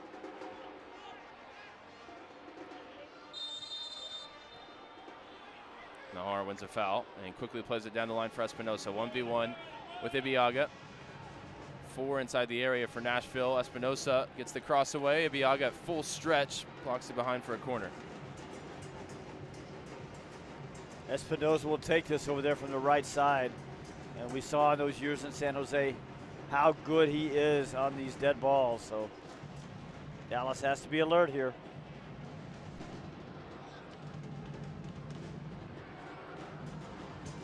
Former Earthquakes number 10, now the number 7 in the Music City. Right arm raised here for Espinosa. Outswinger towards the near post, headed away there by Ibiaga. Back for Nahar, the furthest man back for Nashville. Espinosa down the line, Taxeth got some space here. 2 to aim at the back post. Eddie Taxeth cuts back, left-footed ball sent in. Shaq Moore wins it there with Yazbek draped all over him. It's a free kick for Dallas. The thing is, even with good delivery against Dallas on the dead balls with Farrington, Musa, Lasaze, Herman Johansson, Dallas is big in there. Ibiaga swings it over to Shaq Moore. Back for Uragide under pressure from Mukhtar. Uragide loses out there. And Mukhtar wasn't really interested in coming away with the ball, just threw himself to the ground. Referee says nothing doing. Mukhtar still perplexed, prone on the turf. Nice combination here between Musa and Kappas, and then it was Waleji who just went flying in. I'm not sure how he's going to escape a yellow card here. That was pretty cynical. As I said, with Boyko, you got to earn it. And by the way, look, Osaze a minute ago, he grabbed Mukhtar's jersey. And he just did it so well. He grabbed it so quickly and then let go. All he really did was unbalance Mukhtar. And for me, he's not even trying to go past him. He should have. He could have. He certainly could have. Because as good as Osaze's been, he got it wrong there. He did. Shaq Moore into Kappas. First time ball finds Kaike with space. Over to Logan Farrington, left center channel. Logan Farrington lines it up on the left foot, and that one flashes over the bar. But nice combination through the lines there. And no surprise, it's Kappas, the connector. Yeah, and a really good job of it, moving the ball just on the one touch. You know, you just don't find a lot of space out there tonight against Nashville, and it's too bad Logan Farrington just couldn't get over that one a little bit better. Interesting, Steve, you maybe can break it down better than I. The Dallas wingbacks have positioned themselves here defending the build-up for Nashville. They're pinched inside. Well, they don't need to be outside on these builds. San Jose keeps their wingers up so high. It's Dallas's back line that have to deal with them. So if they stay out wide, there's nobody out there, nobody to work against. Shaq Moore under pressure there on a bit of a weird ball from Patrickson, just going to send it long to avoid a mistake. And the first name called over from the substitutes warming up is a new one. That's Joaquin Valiente getting his jersey on. Dietzen looks like he'll enter the game soon as well. Down the line, Madrigal against Johansson. Loose touch from the Costa Rican. Immediately Johansson on his case. I don't know that you called Bernie Kamungo's name more than maybe once this half. So I would think it'd be for Kamungo with the Dietzen change. Corcoran bending ball, switching the play out to the far side for Espinosa. Forced back. Palacios to Waleji now. Eric Will beckoning for Kaike to step the line up. Here's a ball in behind to the Dallas back line, but well read by Collodi. Out to pick it up and quickly fires it ahead for Kaike. He's got some space along the right side. Turns and finds Urquide, middle of the field. Kappas in the center circle, out to Bernie Kamungo. Maybe a last chance for him to make a lasting impression. Delgado, you think, would be a candidate to be replaced as well. He turns and fires it back to Ibiaga. Yeah, I would think that would be the Valiente change. Kaike receives it under pressure from two, gets it towards Farrington, back towards Kappas, holding off Mukhtar. Out wide for Patrickson. Nearing the hour mark, Ibiaga diagonal the ball, looking for Johansson. Johansson got a piece of it, not enough to steer it towards Musa. Kappas, nice tackle there on Madrigal, breaks for Kaike. Over to Patrickson, Kamungo goes on the overlap, Patrickson to Kaike, middle of the field. Musa dropping in, first time ball to Logan, back to Musa along the left side. Petter Musa, chip finish, is just off target. Did it get a touch from the Nashville center back? No. That was some nice two-man play from the perfect Parrington. No, it really was. I mean, that's really good aggressive play from Petter Musa, who takes the ball. He knows exactly what he wants, plays a little ball into Farrington, and then keeps the run going around the outside. Bouncing ball, Palacios on his case, and Musa just put it a couple yards wide to the near post.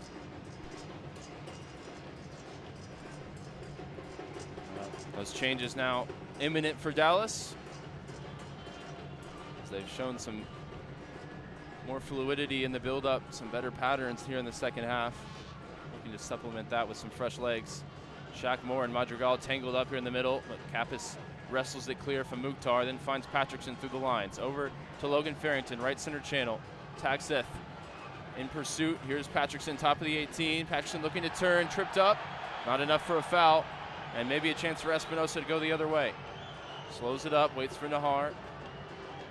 And now drives forward past the halfway line. Kappas defending an open space. It's back for Yazbek, now switching the play to Lovitz. Patrickson, to his credit, doing some good work defensively there to get back in time. Yeah, Patrickson there was trying to turn near the edge of the penalty area, and I think there's just too much traffic there. Needed to play that ball one touch somewhere else. Substitutes now waiting to enter. It's with Nahar on the far side. Yazbek receives it. Checks back for Palacios. All the way back for Schwacke. Played an hour here in week 2 of the 2026 MLS season. Still scoreless. Schwacke testing Shaq Moore here. Diagonal ball out towards Madrigal, who will receive it. 1v1 here. The former Nashville man, now Dallas captain. Madrigal onto his right foot, blocked by Shaq Moore. And that'll spin out for a Nashville throw. Great one-on-one defending there from Shaq Moore, who was really isolated there against Madrigal. Here come the changes. It's a new one. It's a FC Dallas debut for Joaquin Valiente. The Uruguayan enters, number 21 on his back, looking to make an impact, looking to make a first impression tonight. As Eric Quill also rolls the dice at left wing back. Dietzen coming on with fresh legs to replace Bernard Kamungo.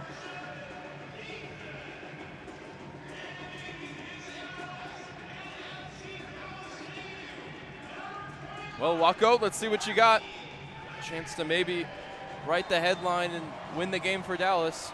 With a half hour to play, still scoreless. And we'll see if it's going to be like for like, or if maybe they'll sort of change the structure just a little bit and push him a little further up the field.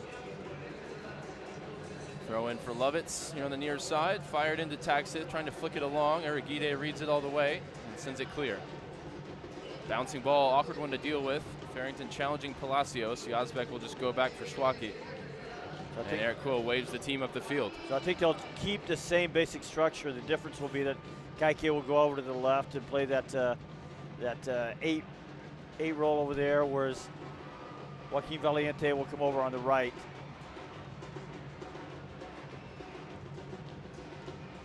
Kaike, the one player with a yellow card to his name, has to be careful. He's going to have his hands full with that Espinosa and Nahar right side. Here is Nahar. Brings it across halfway with the pass ahead to Espinosa. Ball along the ground is easily dealt with by Arigide, sending it out of play off the left foot. Dallas led all of Major League Soccer in clearances in week 1, and Osaze might lead all of Major League Soccer in clearances on his own in week 2. Tonight. Nahar and Espinosa work it on the far side. Switching ball to Lovitz. Veteran left back receives it. Farrington closest to him. Back for Waleji, under pressure from Valiente. And to bring a spark here off the bench. Waleji finds Mukhtar. Corcoran out to Nahar. Nahar closed down by Kaike. Puts it in behind. Ibiaga's going to watch this all the way with 2 Nashville players on his case. Couldn't watch it over the line, instead has to concede a throw. You wanted that ball to have enough pace to take it over the end line, and it just wasn't going to get there. I think if it was Osaze, he would try to shield both guys off at the same time. But a sensible decision there from Seb. Long throw from Nahar. Out of the way by Arigide. Kaike brings it down. Now sends it long. Farrington wasn't making the run, so it bounces through to Schwacke. In fairness, I thought Farrington was about to make that run, then he sort of broke it off and tried to come short, but it was too late there. Palacios out to Nahar, finds Espinosa, pocket of space here between the lines. Espinosa driving at the Dallas back line. Mukhtar sets it back for Tagsith. Lovitz goes on the overlap. Here's Daniel Lovitz inside the 18. Cutback ball, bounces off Tagsith, breaks for Valiente, who sends it down the line, picks out Logan Farrington. Farrington back to Shaq Moore. Farrington wants the foul, not given. Valiente, nice one-touch play, finds Kappas in the middle. Kappas out to Dietzen, first chance for him to get involved and stretch his legs, running at Nahar. Kaike there for company, quick 1-2 between those two. And now Dietzen. Nashville defenders on their heels. Here's a bending ball from Kaike. Petter Musa heads it back where it came from. Kappas cleaning it up and finding Logan Farrington. Farrington on the dribble against Corcoran. Over to Kaike. Kaike onto his right foot, finds Musa. First time ball off the mark, looking for Logan. Breaks for Espinosa.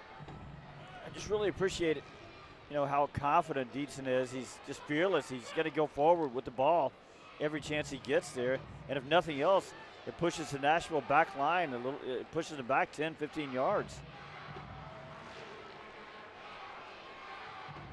You can hear the crowd getting behind the team here. Nashville Has it again in the Dallas half with Nahar. Corcoran, pocket of space, right center channel, puts the ball ahead to Madrigal, breaks at the top of the box for Yazbek, now inside the 18, over to Madrigal. It's Yazbek chipping it towards the back post, but nobody's home. As Madrigal is supposed to be there, it was all the way across on the other side of the field. Now Dallas will make their way up the field with Christian Kappas.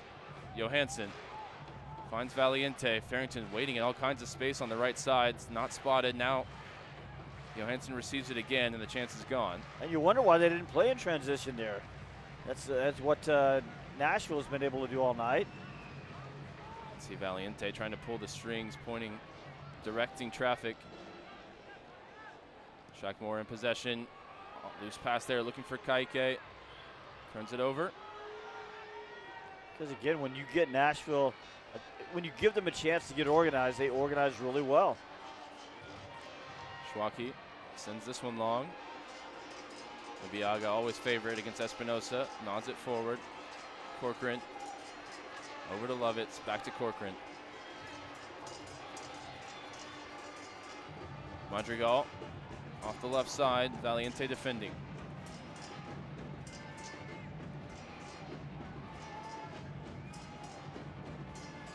Mukhtar, middle of the field. Waleji back to Mukhtar, center circle. We're just joining us, Sam Surridge missing this game through illness, so Mukhtar playing as the number 9, although only really in terms of how they lined up to start the game. He's been all over the field. Labiaga's ball down the line is picked off there by Yazbek. Finds Corcoran with some space. Switching the play over to Lovitz.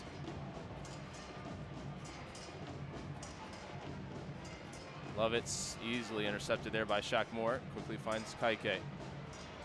Nice hesitation, then an outside of the right foot pass to find Herman Johansson.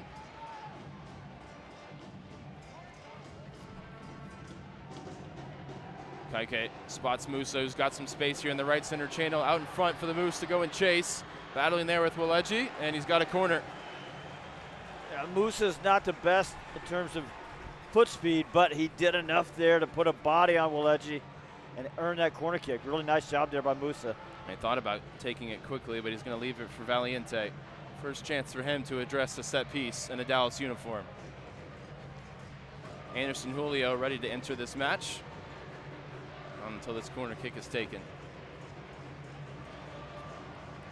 Valiente does go short, finds Kappas on the corner of the 18. Bending ball off his left foot towards the back post, headed away by Palacios. Uriguide in the area. Thought Uriguide had a beat on that one. Moore lifts this one high, looking for Musa.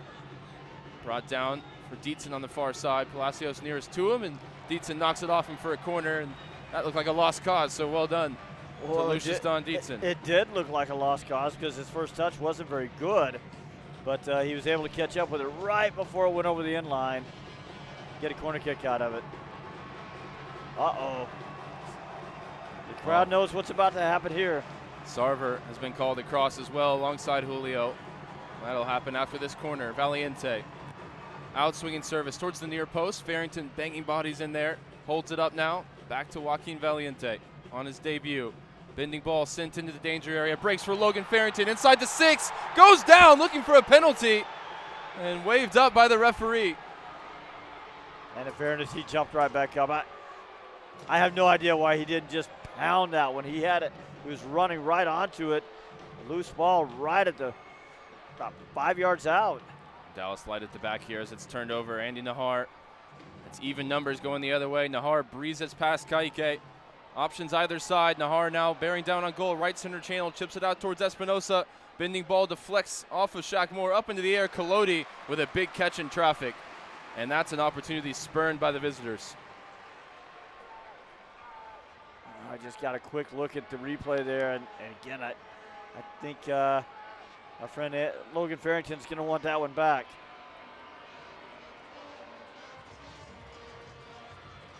So Julio and Sarver wait to enter the match.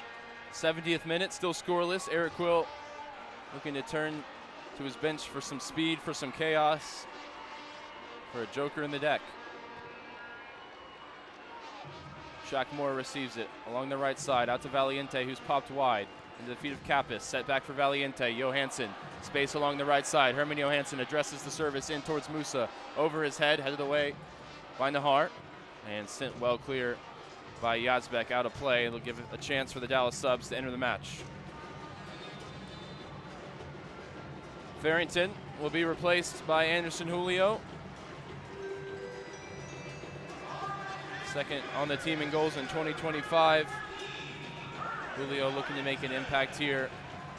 The man who managed to make an impact just about every time he stepped on the field in the Dallas uniform in 2025 is Sam Sarver, who enters the match for his first action here in the new season, replacing Herman Johansson at right wing back.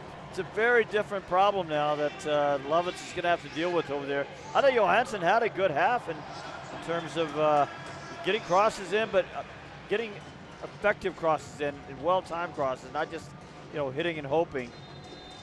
Alex Muil has also replaced Eddie Tagseth for Nashville. MLS veteran winger. Looks like he's going to set up in midfield for Nashville.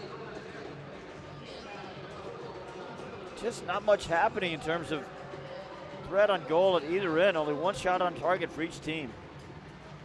Straight down the line, looking for Sarver. He's going to put the defender under pressure and gives up a throw, but deep in Nashville territory.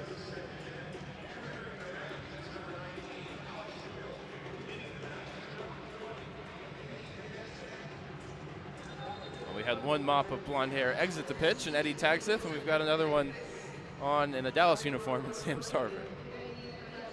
Can't have too many blonde locks on the field at one time. Throw-in will be taken by Lovitz. Down the line, header won by Shaq Moore. Kappas looking to go first touch forward.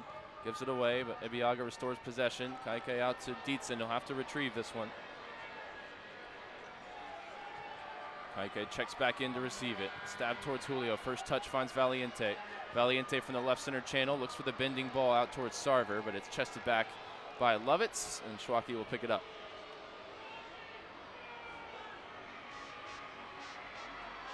Dallas crowd growing impatient with the style of play from Nashville and the patience of the build-up. They're inviting the Dallas pressure, but thus far tonight able to play through it for the most part. Schwacke receives under pressure from both Dallas forwards. Out to Palacios, down the line, finds Mukhtar. Back for Nahar, Mukhtar goes down. And we play on as Yazbek brings it across the halfway line. Dietzen at full sprint to try and catch up. Yazbek now 30 yards from goal, out to the near side for Alex Muil. Sarver defending, it's set back for Corcoran, passes off the mark, and Kappas will sprint through the middle. Kappas still in possession after an attempted lunge at the ball. And man, there was opportunities for the pass, but the foul came at just the right time for Nashville, a tactical one, and one that warrants a yellow card. Was it Corcoran or was it Nahar? I think it's Corcoran. Well, that felt like one he had to take. First in the book for Nashville. Corcoran was definitely the one that held his hand up, acknowledging the yellow card. Dallas restart play with Urigide looking for options. Over to Shaq Moore. Moore battling with Madrigal, stabs it back towards Osaze. Sarver caught on it by Muil. Got to sprint back now as there's runners in the attack. Madrigal receives it. Finds Corcoran in the middle. The attack loses its impetus. Dallas getting numbers back. Corcoran back for Palacios. Out the other side for Nahar.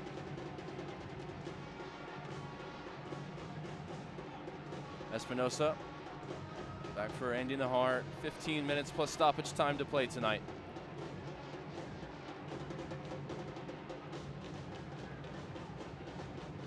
Lovitz, heavy first touch, runs right into Kappas, and then he goes flying in with a raised shoe. Referee plays advantage. Not sure how it wasn't a foul against Kappas. We play on here along the right side. Shot comes in, flashes across goal, and the Dallas bench is beside themselves. Kappas back to his feet. There was also a foul in the aftermath, for which I believe a Dallas player picked up a yellow card. That was a mess. Well, I'm not sure who got the yellow card there. It was either Shaq or Collodi for some reason.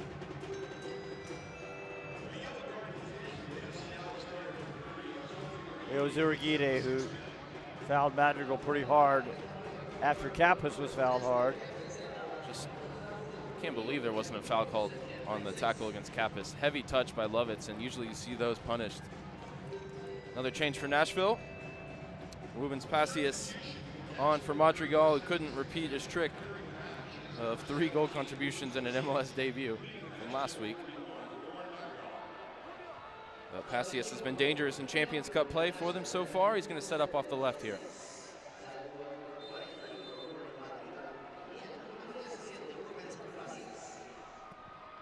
Both coaches looking to make an impact with their substitutions. Launched long by Colodi. Passius immediately into the action. Shackmore gets his body in the way, and he's tripped up by the Canadian-born Haitian international straight off the bench.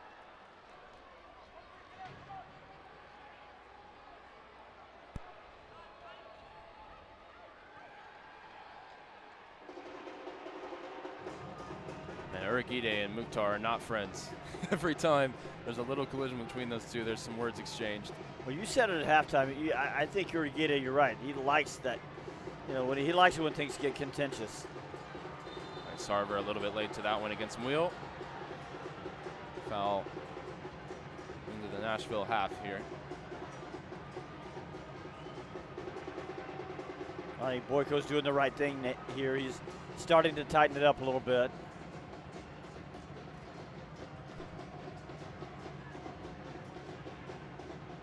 We are seeing Lovitz has now been booked based on the stat sheet. He's the one, along with Corcoran, carrying a yellow card for Nashville, Kaike, and Urugide for Dallas. Well, we've seen Sam Sarver draw penalties, draw fouls. Here's another miscue at the back from Urugide. Cleans it up, though. It's Passius. Running at a tired, aging fullback with a yellow card. Is there an opportunity for him to do so in the final minutes tonight? Bouncing ball in the middle. Yazbek wins it from Valiente. Ball in behind. Here's runners in the attack. Mukhtar out to Espinosa along the right side. Espinosa flashes it high. You know, the thing is, you're right. Sarver might be able to run at that back line if they can move the ball to the midfielder. Right now, Dallas' midfield is just sort of disintegrated. You know, Valiente coming in. He's not really used to working with the guys around him. Kaike playing maybe a little different role. Kappa's playing a little different role than what he played last week, and you know he had a little bit of an injury toward the back half of the week, and maybe he's carrying that a little bit because he hasn't been as effective this half. Dallas has one change and one window to make it. Substitute still warming up down to our right. Colodi sends it long towards Musa on the right side. Lovitz goes down, not enough for a foul. It breaks for Sarver. Sarver against Wileggi. Wileggi marshalling the situation well. Sarver able to win that one back off of Muil. No. It's going to be a Nashville throw. You can hear what the crowd thought. Sarver can do no wrong for this crowd.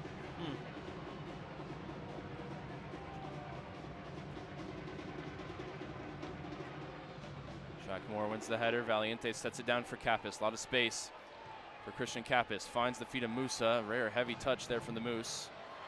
And Urugide cleans it up. Gets it out to Sarver. Sarver, positive first touch. Muil pulling at him from behind. Sarver still in possession. 2 defenders around him. Knocks it off of Lovitz. Out for a throw near the corner flag.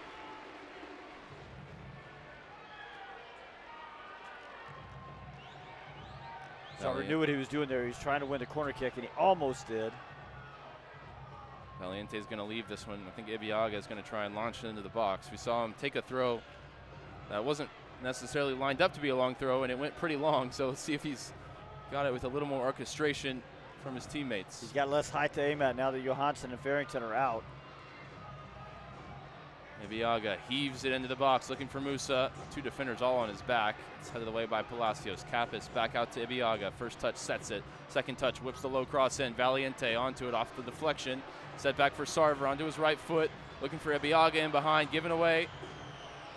And now maybe a chance for Nashville to break. Ball bouncing from Mukhtar. 3v3 if they go quickly. Urugide on a yellow. Defending from the wrong side. Gets back in position. Still with Mukhtar. Out to Espinosa on the right side. Espinosa cutback ball looking for Passius. Shot off target. I'm not sure Dallas opening up like this and seeing the game open up is going to benefit them because Dallas hasn't been effective in transition all night, and Nashville continues to look dangerous in it. Haven't really been able to call Musa's name in the second half. Haven't seen anything from Julio since he replaced Farrington. Looks like the last change will be Ramiro.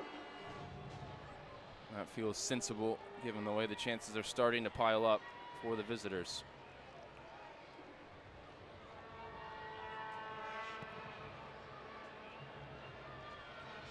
Colodi sends it long. Musa up into the air. Dietzen challenging forward. Espinosa wins the header.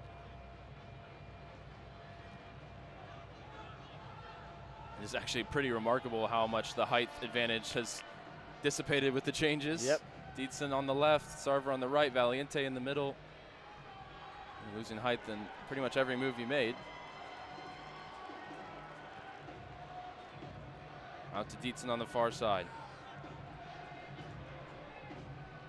Kappas back to Lucius Don Dietzen. Whipped ball in. Nobody on the end of it. It's Lovitz, but it breaks from Musa. Top of the box. Musa, sweet feet, pass one. Julio looking to turn. Now it's Sam Sarver, shot blocked. He appeals for a handball. Breaks for Passius. Now maybe a chance to break for Nashville. Wheel into the middle for Mukhtar. Mukhtar turns past Kappas. Kappas brought him down. He'll be booked, but Nashville plays on with Alex Wheel. Sarver sprinting to get back in. Loses his footing. Wheel now top of the box, out to Passius on the left side. More there to defend. Calls for VAR from the Dallas faithful. Here's Mukhtar, middle of the field. Goes down and grabs the ball. Maybe bought a foul that time, but the Dallas players still protesting for a handball at the other end. And we'll get a look at it. I'm trying to pick out the Nashville player. I just saw the replay. There it is. It's Lovitz. It's Lovitz. But it looks to me like as he turns his back, it looks like his arms are in. I don't think there's enough there to overturn it. No, I don't think so either. Nice moment, though. Yeah, Sarver that ball coming onto it. Just pops loose for Sarver, who's coming into it on his left foot, out at about 12 yards, sort of on the right side of the penalty area. Got off a good shot, too. They are taking a good look at it. You know what? I just saw another look, and his arm does come out a little bit. Joshua Potluck is the VAR in Arlington, Texas. And he's sufficiently pleased with what he's seen for us to play on here. Corcoran sends it out to the far side. Battle for it. Headed by Kappas, sent clear by Musa. Kaike. Oh, crunching tackle there from Corcoran, who's already been booked. And Corcoran, on his return to Dallas tonight, sees red and gives his former side life with 7 minutes plus stoppage time to go. Yeah, that was a pretty nasty tackle. He was coming from the wrong side.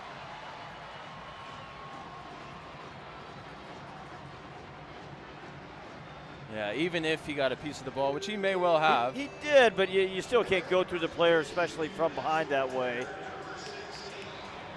And now the opportunity presents itself.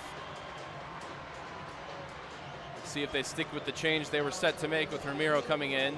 It's really interesting, Ryan, because I was just about to say that I applaud Dallas for really going for it at home. They want to win, but the problem is as they push guys forward, it was Nashville looking more likely to get the goal in transition. Now, Nashville will still be dangerous in transition because Mukhtar is so good at it, but now that extra man is going to give Dallas the ability to push one more guy forward without dealing with one more man in transition.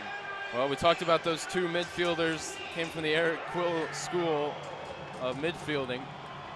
Corcoran sees red, and Kappas is replaced for these final minutes by Ramiro, so neither will have a part to play from here. But will that red card impact the result? Dallas has a chance to go to 2-0 in the season for the first time since 2015 if they can find a winning goal. And Ramiro will look to play a part in that. Here he is on the ball for the first time. Swinging it through Uragide. Moore spots the run of Kaike. Gets to the byline. His cross blocked back to him. Two guys on him. Sends the ball in. Schwacke had to take two chances at it to gather it with Julio nearby, but did just enough. Concern now is that Kaike is slow to get up, and Dallas has used all their changes. And he is hobbling, trying to get back in position. As Uriguide wins the header from the goalkeeper's punt. Dietzen now driving from left to right across the field. Finds Sarver with space. Sarver, 1v1 with Lovitz, puts it one side, goes the other, trying to get back to him, and Sarver couldn't get back to the ball. It rolls over for a goal kick, and now Kaike is down again, and this is bad news. They can't replace him. He slams the turf in frustration here. He knows he's going to have to try and fight through it.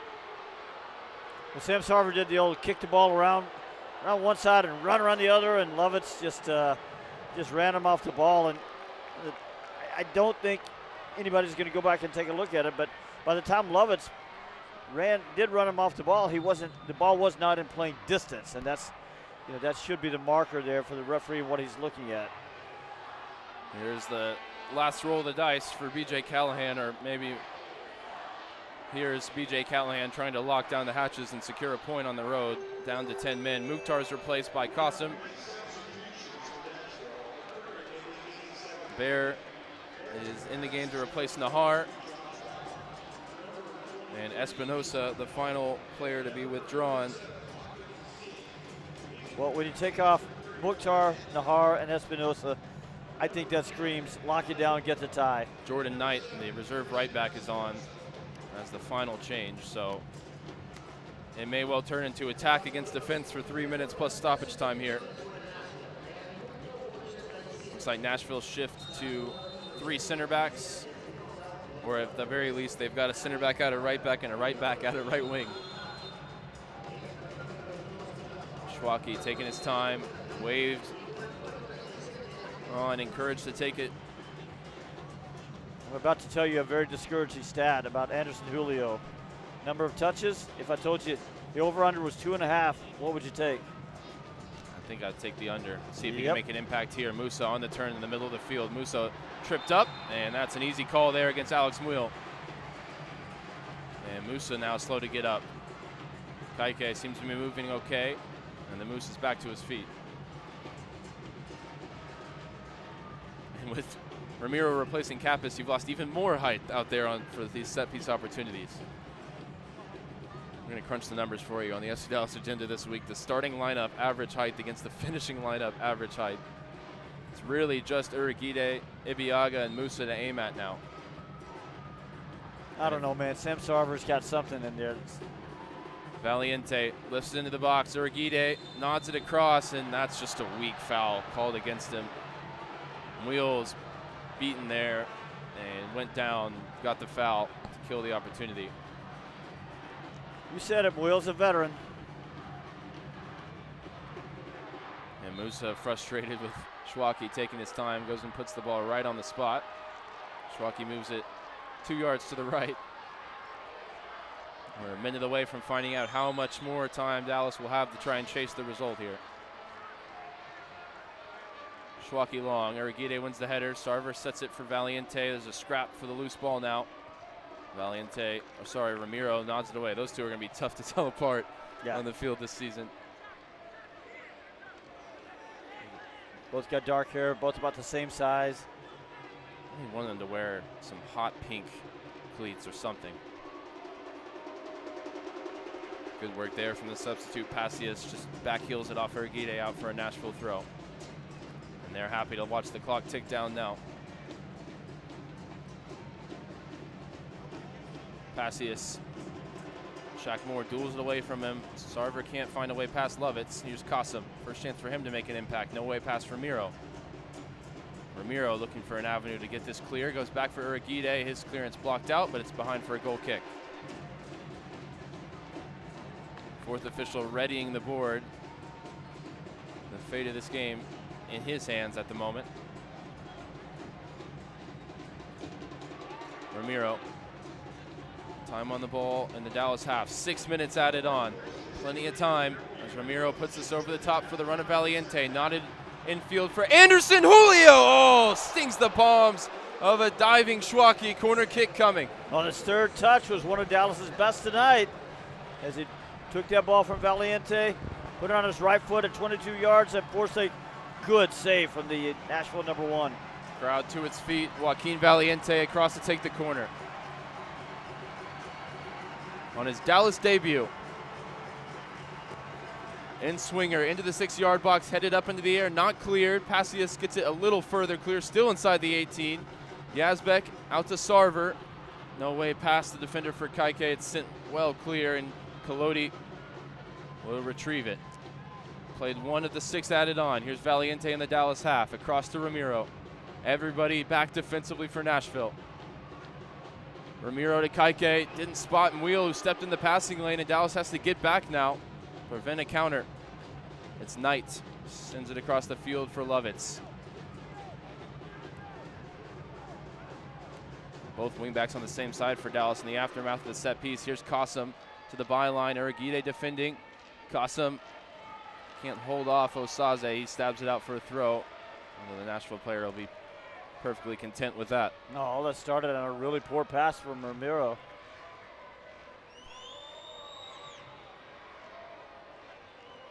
Lovitz picks up the ball. Walaji looks like he's now cramping up for Nashville. It's not that hot out, but you know, we're just 2 games into the season and they just haven't developed those game legs yet. Sarver with a nice little veteran move there to win the foul. Took some notes from Lovitz at the other end. And Kolodi will have a free kick near the corner flag. He takes it quickly, fires it across to Ibiaga. A lot of space for Ibi here. They'll just let Ramiro be the one to drive it forward. Ramiro swinging it out to Osaze. Shaq Moore goes wide. Sarver down the line. Here's Sam Sarver. Tries to go through the legs of Lovitz to return it to Shaq Moore. He's got a throw.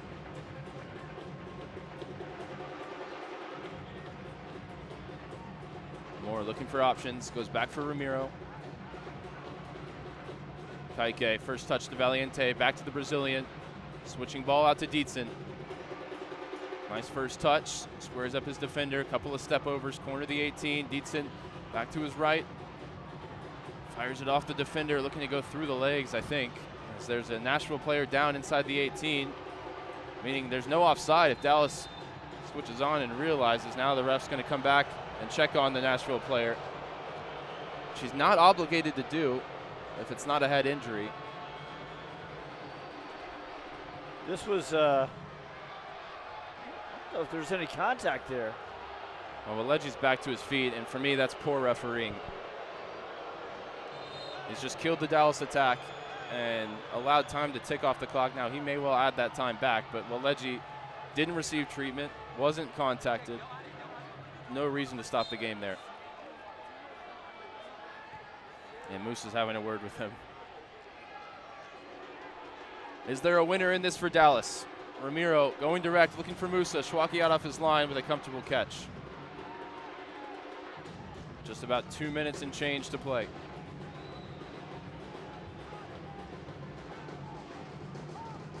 Schwaki long. Uragide bouncing ball, has to find a way to deal with this with Passius on his case. Cuts back, and he's tripped up. Wins a foul. 4th or 5th foul won by Osaze tonight.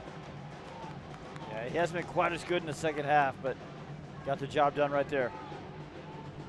Now into the final 2 minutes here added on. Ramiro driving it forward, looking for options. Out wide for Valiente. Back to Ramiro. Ramiro scoops it ahead for Musa. First touch pops up on him. He finds Valiente. Valiente juggling it to himself. Corner of the 18. Here's Wako inside the box. Set back for Kaike. Sarver thought about the shot, but he's dispossessed there by Qasim. And he just sort of cynically takes the foul after he was dispossessed on the top of the Nashville box. You know, you're getting the best and the worst of Sam Sarver tonight here. A couple of times he's been able to run at people, but when he gets in tight spaces, he's just not the best at working out of them, and we've seen him a couple of times sort of get trapped like that. And the seconds are ticking away. Coming into this matchup with a high-flying Nashville SC, a draw wouldn't have felt like the worst result. Then you see no Surridge, and you think, okay, maybe an opportunity. And then you see Corcoran sent off with about 10 minutes to go, and the opportunity continues to grow. As another foul against the Dallas center back, maybe two of them in there. Ebiaga's contacted that time by Knight. And it may feel like 2 points dropped if Dallas can't conjure something up here in the final seconds. Shackmore in space on the right side. No time for anything short, goes long. Header won by Palacios. Set down by Ramiro in the middle. Ramiro, no look pass, looking for Julio. Alert to it was Palacios. Musa now called for a foul against Muil as the whistle went from very loose to very tight down the stretch of this game. And maybe that'll do it as we've played 6 minutes added on. Well, you talk about a game with all the attackers and Musa and Farrington doing so well, and it's a matchup of MLS quality strikers. And what do you get? Seems like nothing. Scoreless draw. It goes final. Uragide falls down with fatigue. He was the one that carried the team on his back tonight defensively, as both teams unable to find the breakthrough despite the late red card to Matthew Corcoran in the 84th minute. There's nothing in the back of the net on either side. This one ends all square. Nothing at Toyota Stadium tonight, as Dallas and Nashville will both improve to 1-0-1 with 4 points to start the season. Talk about that and plenty more on the post-game show. We thank you for joining us tonight. Throughout the 90 minutes, you've been listening to FC Dallas Soccer, presented by Toyota on the FC Dallas Radio Network. At Toyota, we don't just build trucks. We build something that's meant to last. That's why the 2026 Tundra is built to tough it out and to take it easy. Built to carry tradition and to make new ones. Built stronger, built louder, built here. The 2026 Toyota Tundra. Built in Texas, driven everywhere.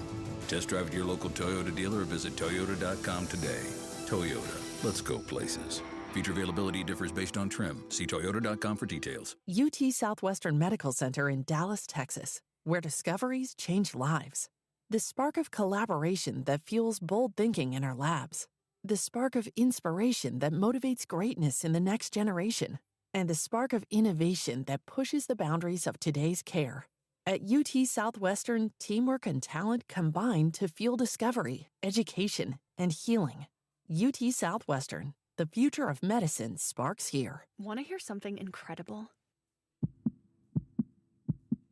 That's Eleanor. Just 10 hours after being born, Eleanor was airlifted to Children's Health and met by our expert team trained in cardiac and critical care. At 4 days old, she received a stent to help her heart pump blood to the rest of her body. And today, she's a happy, healthy 1-year-old. That's incredible. That's Children's Health. Incredible together.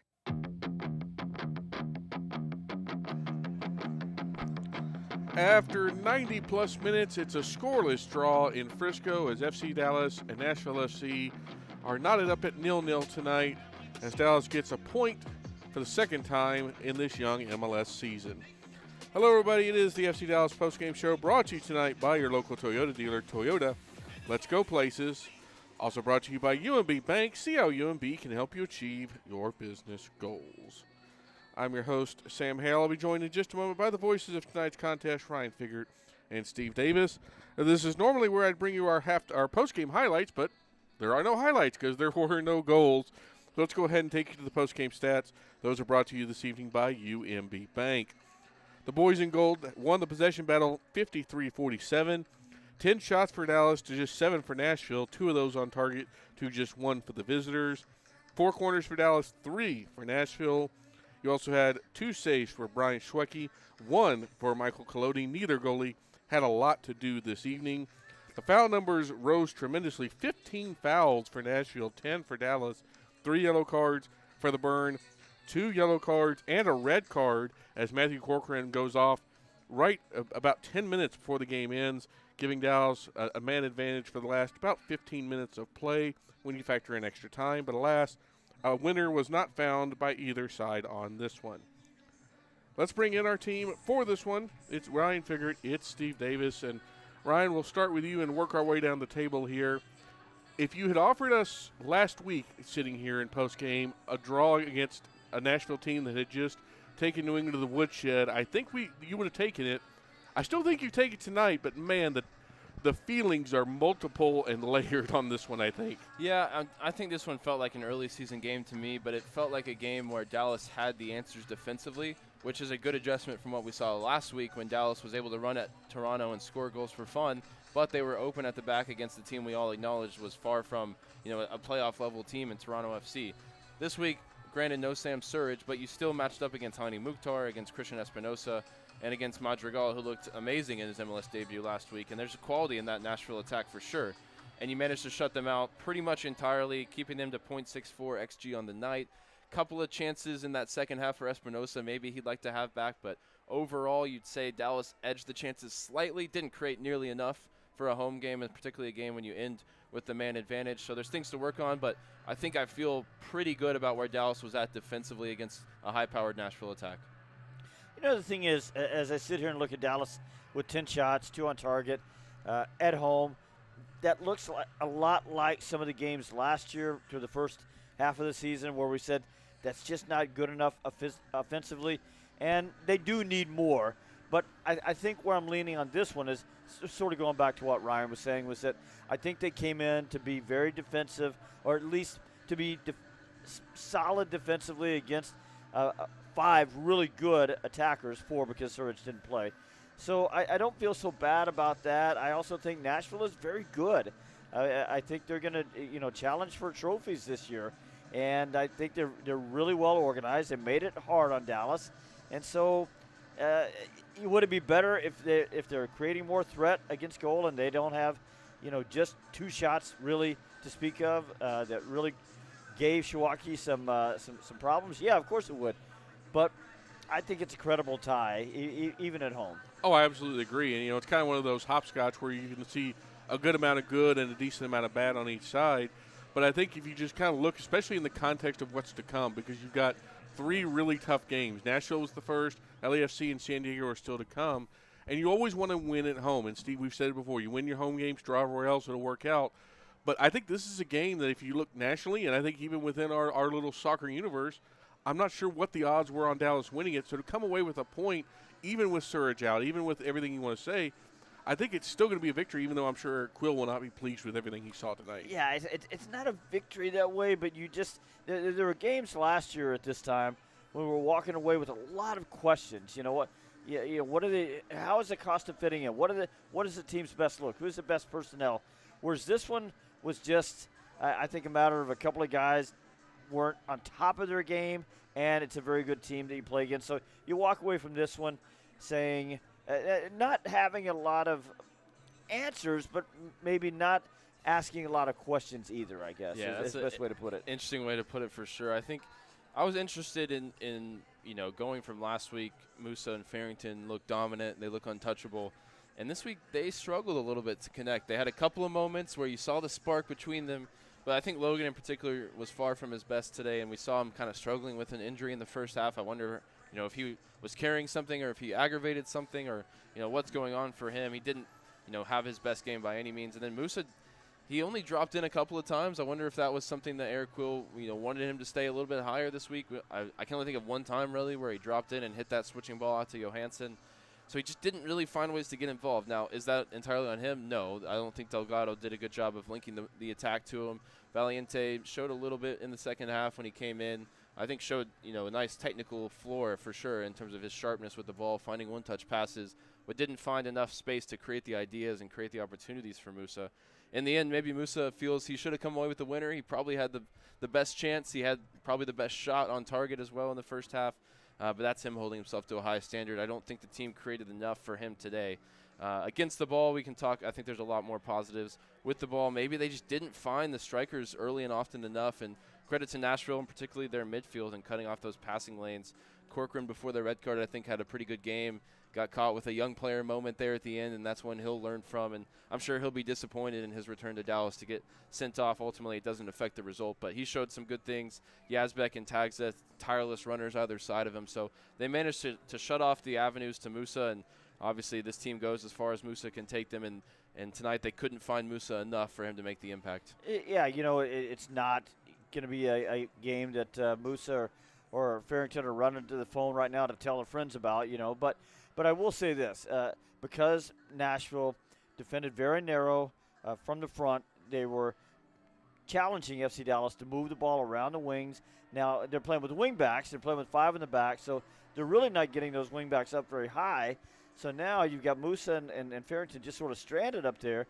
It's difficult to play through the middle, and you're not going to find them very easily through there. And you don't really have that creator until Valiente came in, to fill that gap, to fill that pocket in there. Delgado just wasn't finding the game in the first half. And so it was tough on those two. And to show you how tough it is on a striker, I said it, with a few minutes to go in the game, Anderson Julio came in, and he had 3 touches in his, what did he play about? 20 minutes or 30 so, minutes? including stoppage time. Yeah, almost 30 minutes. Yeah, now in the end, he unleashed a great shot and challenged Shawaki, but 3 touches, in that amount of time. That shows you this was not a game that was built for FC Dallas forwards to succeed. For any forwards to succeed. Right. I mean, That's Mukhtar right. was pretty much shut out at the other end as well. The one that I'm going to be curious to check out on the rewatch this week is where Farrington had the ball bounce to him inside the 6, and he went down, and he didn't go down in a way that he was sort of, demanding a penalty. He didn't really go down and like flamboyantly and trying to draw the foul. He just went down, and the ball was bouncing inside the 6-yard box. And so I just, without having seen it again, I'm not sure really what happened on that play, but maybe that's one Logan could have taken and changed this game completely. Well, he hopped right back up and got back into the play, which tells me he probably stumbled and he knew he didn't get fouled, and he probably just understood that was on him and not the defender. So, to back up something you said early, Ryan, Petter Musa had the 2 best ex-goal percentage chances in this one. The problem is those were at 25%. Like, those were not exactly high chances, but they were the best. Nobody really had a great chance on goal tonight. And I think part of that, especially if we're looking at the Dallas end of strong performers, Osaze Urquidy for about 95 minutes tonight, save for a couple of small moments at the very end. But, man, again, we say it about 5 to 10 times, maybe a little bit more a year. That's why you go and pay the guy, because on a night like this, he basically takes a Nashville team that's high-flying and says, not tonight. I am the guard, and you're not getting through to this castle. Yeah, 47 out of 51 accurate passes. That led the team. 13 total defensive contributions. 11 of those came in the first half. I think first half was him at his very best. And if his agent was on the phone with him after the game, he'd say, that's our tape. That's our 45 minutes of what you can do at this level. He was phenomenal. Shut down the league MVP caliber player, and Hani Mukhtar completely frustrated them to no end. Those two bickering back and forth until they had a nice hug and a handshake at the end, sort of moment of respect between those two. But there's one moment that stuck out to me for Osaze where along the right side, the Nashville right side, Ebiaga had chased all the way into midfield, and Kamungo was caught high up the field as well. So it's Christian Espinosa in an area where he's so dangerous, sort of that right center channel, the pocket, where he's created let's have a look. Over 100 goals in his time in MLS. And Osaze just came across, put a body on him, completely controlled the situation, and won the foul. For a center back to come away with just 1 foul committed and 4 fouls drawn, that stands out on the stat sheet as well. 5 of 6 ground duels, 6 of 7 in the air. I mean, you couldn't have asked for much more. I had an assist last week, so maybe we could ask for a little bit more. Where are the goal contributions, Osaze? But, yeah, I mean, that was phenomenal. A weird game, though, in a way, because so good in the first half. It seems like there was a game last year, I think, at Atlanta, that he had that same kind of first half where he was just but he concedes the penalty. Large and in charge, and later he concedes the penalty. That's right. But tonight, and Garrett Meltzer said at halftime, maybe the best half we've seen from that man, and we've seen some good ones. And then the second half, he makes a couple of mistakes, and so kind of weird. And you're right, 11 defensive contributions in the first half, only 2 in the second half. I would have to go back and really watch Nashville tactically, because usually, sort of for that stuff, I'm trying to pick out Dallas stuff. Yeah. But I would like to see what it was. They probably just said we're not going near him anymore. And I think they just stopped going long that way, and because that's where he was just eating them up. So that would be my guess as well. And so just by comparison, by the way, even at 13 defensive contributions, I think the center backs for Nashville tonight were fine. They had 6 and 7. Yeah, combined for the same amount. Yeah, exactly. So that tells you how effective Osaze Urquidy was in this match. Kind of hopscotching a little bit here. I think one of the big places where this match ultimately swung, even though the result didn't change, was Eric Quill making some personnel changes, specifically bringing in Sam Sarver and Anderson Julio at the same time. And I don't think Julio was the wrong decision in any way, because we could see Farrington was struggling, be it with form or with maybe a little bit of a knock. The Sarver one, and it's not really an indictment on Sam Sarver, it's just, and I'm curious, Steve, I'll start here with you, bringing him in for Johansson, who I think had himself a fine game. I've got him written down as one of the players I think had one of a better game, not maybe an excellent one, but a better one. It felt like that really shifted the way Dallas was playing to that more chaotic style, that more, slapdash, for lack of a better term. I don't really have a good one for it yet. I'm working on it, but I'm not sure that's really what the game was calling for, but it's what they did. What did you think of that specific change and what that did to the game? I don't want to say they're just throwing stuff against the wall at that point, but they weren't effective offensively. So to make changes like that, I think there's no harm in it. But honestly, Dietzen came in, wasn't really effective. Sarver wasn't really effective in what he was trying to do. He made a couple of moments. None of the subs tonight. Valiente, he had a little something in terms of moving the ball forward, moving it through the midfield, finding balls in pockets that maybe Delgado wasn't finding, but he didn't do it that much. It was just tough against Nashville tonight. Yes. And once they decided to lock it down, it got even harder after the Corcoran red card, and we had a little moment where my friend over here, Ryan, was calling the names as they walked off the field. And it was the best offensive. All three All-Stars coming off the field. Nahar and Espinosa, yeah. And you're thinking, okay, well, that's it. It just got even tougher to generate any kind of threat against That's not goal. parking a bus. That's parking the entire fleet of buses at that point. Yeah, I liked what I saw from Valiente tonight. I don't think, the expectations are different for him because he didn't come in as a designated player, right? But he needs to be the one that links the team up towards the forwards. And I think what I saw from him was good ideas, and like I said earlier, a good technical level to connect with tight one-touch passes between the lines. And when you think about some of the guys that are playing significant minutes for Dallas, I don't think that's their strength. I think he has something that the rest of the roster doesn't have, and the ability to knit things together. Him and Kappas showed a good understanding of where to find each other in space. I think those two can play one-touch passing at a high level, and if they end up being in the starting 11 consistently together, I think that's a partnership I'm excited to see more of. And then we know Musa can play one touch, and so can Farrington. Those two, can link up in that way, and they almost did for one opportunity tonight. So, I liked what I saw. I don't think he went out there and said, I'm going to win this game for the team tonight, not for any lack of trying. But I thought he showed a high level for his first time coming into an MLS match with new teammates and plenty to adjust to. I think it's something to build on. Yeah, no, I agree. As I said, I think he found more of the game than Delgado was finding. I also think we should have a minute here to talk about Christian Kappas, because as we left practice yesterday, he was carrying a little bit of an injury, and Eric Quill told us it's just not worth, it's not worth taking a chance. We're not going to start him. Hopefully he can give us 25 or 30 minutes. And something might have happened with Ramiro, who was in the starting lineup as of yesterday, and then got pulled out for some reason. I don't think that was a choice that Eric Quill would have made unless Ramiro was carrying, unless he wasn't feeling well, carrying a little bit of a knock.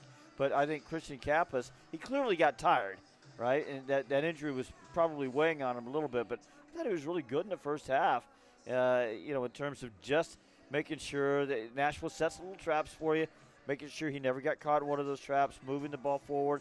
Again, Dallas wasn't able to do a whole lot in the attacking end, but it's not like they were coughing the ball up in bad spots either. So Kappas, I thought, was good in the midfield, just in being sensible with the ball and being safe with it. Yeah, I think, at any point, if they effectively built through the middle of the field, it was probably because Christian Kappas found a pass, and that's no slight on Kaique, who I thought did some good things tonight, or Patrickson, who maybe didn't find a way to impact the game too well.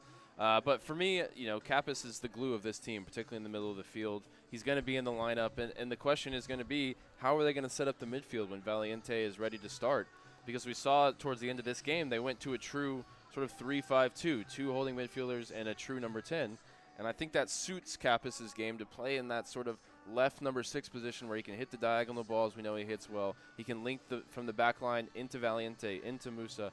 And that frees up Kaique as well to do what he does best, which is go hunt for the ball, win second balls, and put pressure on the opposition. So, if it's sort of a double pivot where Kappas is the more conservative one and Kaique is the one doing the running, I think that bodes well. And Quill told us that he has two organizers out there, and it's Ramiro and it's Kappas, and he needs to have one of them out there at all times. And we've seen, we love Ramiro, and he's the captain of this team, and he brings a lot, but he is also limited athletically, where Kappas, I think, can cover more ground and be more agile. So if he can be the organizer, he can be, the communicator in the middle of the field, and that frees up Valiente to cook, for lack of a better term, and it frees up Kaique to hunt. I think that could be a nice midfield dynamic going forward. Although I don't know if I want to see it at LAFC, because that's a whole different kettle of fish. Hey, by the way, real quick, Sam, speaking of Kaique, I thought tactically and in his defensive positioning, he was better tonight than where he was the other night. That's his thing. He runs all around and he creates chaos or whatever. But I think in a night when they needed him to stay at home a little bit more, stay connected to Kappas, I thought he did that. And he won the red card as well, which is right. a point for him. Yeah, I think Kaique had himself. That's going to be one, I think, especially when people review the tape, be it us or others, they're going to see a pretty bright night, all they considered. And one thing on Valiente that I think is also going to show up well on the tape, his and Quill told us this yesterday, he's told us this pretty much since they signed him, his willingness to do the work on both ends. Several times we saw Valiente going back, bringing the ball and starting it, bringing it up to either one of the wing backs or one of the midfielders, and then going right back out and saying, trying to basically create a progression by himself. I'm really curious to see how that works with time, because on one end, you love to see the guy put in that sort of industry, but it does kind of disrupt the chain a little bit. But I'm curious to see if they can make it work. Like, I think there's a lot still to be desired, just because he hasn't had time. I mean, this is literally his first appearance, by the way, against a team that's probably going to be pretty heavy in the playoffs as long as they stay healthy. Yeah, I think it was interesting to see as soon as he came on the way that he was sort of very demonstrative, pointing, trying to move guys around. And I like that. I mean, obviously he's trying to make an impact, but he's also trying to meet. He just met these guys, right? He's trying to build those connections on the field. So the way that he was able to sort of dictate the play around him, that's what you want from a number 10. Can the game model shift a little bit more towards him getting on the ball in dangerous pockets where it's been completely built around Musa? Not to say we want Musa to have less touches or less involvement, but if you can get that sort of 1A, 1B option where it doesn't always have to be on the back of the Moose, and instead he can make a run in behind or he can move off the ball a little bit more, I think that frees things up nicely. And, against a team that's organized as well as Nashville, it really helps when you know your teammates.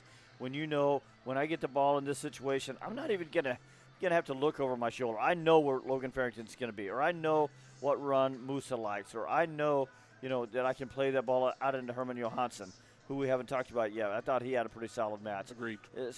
In a game like last week, I think Valiente could have come in and made a difference, but that was against Toronto. This is a much better team, a much stiffer test. And so knowing the teammates, knowing the habits, knowing some of the patterns would have been really helpful for Valiente. So I agree. I thought he was just fine tonight for a debut. Look, and the other thing, guys, is if any one of us goes somewhere tomorrow and joins a pickup game or a card game or something like that, being the new guy's hard, right? Yes, it is. It's and you got all this pressure. You just want to impress your teammates. You don't want to let them down. You want to, you're excited about it. And I thought he handled it. He didn't try to do too much. Like you said, he didn't come in and try to win the game. It's difficult to do. So I thought he handled himself well, and I see good things for him going forward. Yeah, let's talk about the wingbacks for a minute. We'll start on the right side with Johansson. Obviously we've talked about him a little bit in the context of Sarver coming in for him. That was in the 71st minute. And honestly, I was a little surprised to see him come out because I thought he was having himself, Ryan, a pretty good game, building on what we saw against Toronto. Obviously, the whole collective struggled tonight because Nashville is very good and organized. But for the things he's doing, especially that just wicked ball Musa snapped off to get him loose, one of the better scoring attempts that didn't end up coming off, I really, through, about 140 minutes or so, I'm really liking the Herman Johansson experience so far for Dallas. Yeah, I think he showed, very clear signs of growth tonight. He had a different type of matchup coming up against Daniel Lovitz instead of Richie Larea, and also a very different whistle tonight. It was the complete opposite in terms of refereeing performance from what we saw in Week 1, where it was hard to win a foul tonight as opposed to it was hard not to commit a foul in Week 1. So I think he enjoyed that type of game a little bit more. And he found ways to get involved, and we saw one play in particular where he was in space and Lovitz was wrong side of him, and Lovitz was never going to catch up to him. And once he got to full sprint, we know he has these really high-level metrics and physical numbers that they talked about when they were scouting him. And I think we finally saw some of that speed down the right side. Some decent service into the box, nothing pinpoint, nothing that created the chance that we felt like the forward really should have put away. But he could have completely, flipped this game in the opening 30 seconds. Decent ball into the box. Musa couldn't steer it completely on target, but that was nice, and I think he gave Lovett something to think about all night. Obviously, the diagonal from Ibiaga or from Kamungo, whoever's on the far side, over to Johansson is going to be an avenue for Dallas to attack this year, just because fullbacks aren't usually 6'3", 6'4". They're usually 5'8" to 5'10" at most. And so he's always going to have the height advantage. And so if they can put a ball on a dime across to him, he's going to be able to win that and knot it across for Musa. They tried it a couple times week 1. They tried it a couple times tonight. I think that's going to be a good avenue to attack. And for him, I think it's just about building his fitness. I think that's why he came out of the game tonight, because I think you're right. He was in a good moment, and he had a couple of good, crossing opportunities. He was sort of building up the chemistry with the guys around him, but his legs started to feel a little bit shaky, I think, towards those final minutes. And then, they wanted to roll the dice with Sarver. So I think he's going to become a 90-minute player over the next few weeks, but he maybe isn't just quite there yet.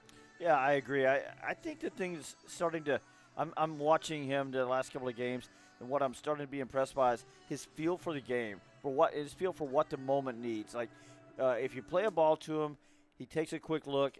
He knows I'm just going to play it in the midfield, or I'm going to play it back. If there's an opportunity there, he sees the game really well. Okay, now I can attack the fullback, or now I can hit the early cross. Now I can get by the fullback to hit the early cross, or to hit the cross from the end line. And he hits a good ball. Yeah, he does. There's different types of crosses. Some people are really good at getting to the end line, getting the cross in from there. That takes a little bit more of a delicate touch. Some of them can do that cross, but they can't hit that ball from that corner of the penalty area extended. I've seen Johansson hit that ball really, really well. I've seen him drive the end line a little bit. Again, what does the moment need? He seems to have a good feel for it.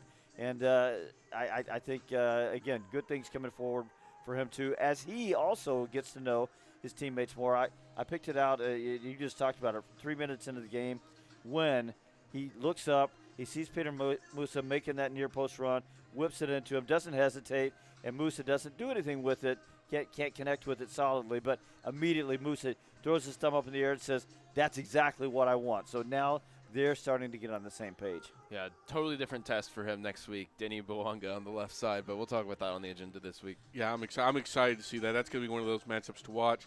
On the other side, the same position, I'm not super happy to say this, but I think Eric Quill might be posting a help wanted, those within inquire at this point. And it's not because I think Bernie Kamunga has been terrible or anything like that, but I don't think he's probably, and if I'm wrong here, y'all tell me, because I'm wrong a lot, unfortunately, on this show. He's done enough to say, I am the penciled-in starter at that job. And with Dietzen, who maybe didn't have his best night but did show last week, you've got a guy like Ricky Lewis. You've got just some other players that occupy that spot. I think Eric Quill, who wants his guys to fight for jobs and to really hold on, I think the time is now for that door to be open, and that could be where we see, in the next few weeks, somebody take that job if they earn it. I think it's open for competition on the left side, and like you said, I don't think that Bernard has put up 2 straight stinkers to start the season, No. but I don't think he's necessarily done what the coach wants consistently, which is go forward. He's been a little bit conservative with his passing, and if you're going to be conservative with your passing, you have to make sure that everything is sharp and dialed in. And both games he had giveaways passing back towards his own goal, and those are moments that teams can kill you at this level, and so you just can't have those moments. And Eric Quill wants more of what we saw from Dietzen than what we've seen from Bernard so far, which is a willingness to drive forward with the ball and just have that mindset of, I'm going to take it and I'm going to go forward. I may lose it going forward, and Eric Quill is perfectly okay with that. He's not okay with mistakes in the back half. He's not okay with conservative play, and so I think that's why we may see a change at left wing back sooner rather than later. Well, it changes things, doesn't it, when you build that kind of depth? Last year we know that Bernie might have he had some good games, he had some just okay games, but he was going to start. So when you build that kind of depth, and I think we even said something about it on the post-game show last week, that maybe it's going to be good for Bernie going forward to have that kind of competition. We did say it last pushing him, right? But, well, there's the other side of that coin, which is that they are pushing you, but they're not just pushing you to make you better. They're pushing you because they want that spot. And I guess the only other thing to say there is I don't know that Dietzen did anything tonight to himself to maybe win that spot. But, there's also Ricky Lewis back there somewhere. So it's going to be an ongoing battle. But I think Ryan said it best when he said that spot now. I think it's open for competition in a way that I don't see the right wingback spot being open for competition. I think, that's Johansson's spot until further notice. Yeah, I think that spot, that left wingback spot, is the early one to monitor when it comes to where the shift in the lineup is. And as we close down, before we look a little bit ahead at LAFC, we talked a lot last week about Toronto, exploiting some organizational problems for Dallas, and I don't think there was nearly as many of those tonight. I want to give I think Shaq Moore had himself a solid to maybe even above average game. I don't think Ibeagha had the best offensive game, but I think he did more than enough to. He got stranded on an island a couple of times and held his own against high-level players. I think he had a pretty. I think it's all kind of paling into comparison to Osaze because he just had the sheer volume of actions. But Shaq and Ibeagha both, had a really solid performance either side of him. One thing, on the sort of clean sheet train, what I want to talk about is across the league tonight, almost no away teams managed to score on the road, which is just remarkable. Montreal didn't score on the road. New England, Portland, Cincinnati, Seattle gets one in a defeat. Atlanta shut out. Nashville shut out. LAFC score 2 at Houston. We can all laugh at Houston. Oh, good. Houston gets 2 red cards in that game. Whoa. Columbus scored 2 at Sporting Kansas City, who's probably the worst team in the league right now. And Toronto and Charlotte are currently both trailing by 3 goals and haven't put one up themselves on the road. So not a good night for road teams across Major League Soccer, and home advantage has been strong through 2 weeks. Early returns are interesting in that regard, but Nashville not the only team to struggle on the road tonight. Yeah, and on your question of organization, Sam, I agree. I thought Dallas kept things stitched together really well, which is why a team with Espinosa and Mukhtar and Madrigal, who looks like he's going to be a good young player from Costa Rica. Who did I leave out of there? Taxeth out of midfield, Yazbek. No. There's Espinosa, Mukhtar, Madrigal, and Andy Nahar. Nahar. And a team that has that kind of talent, and you really only forced Michael Collodi to make one pretty good save.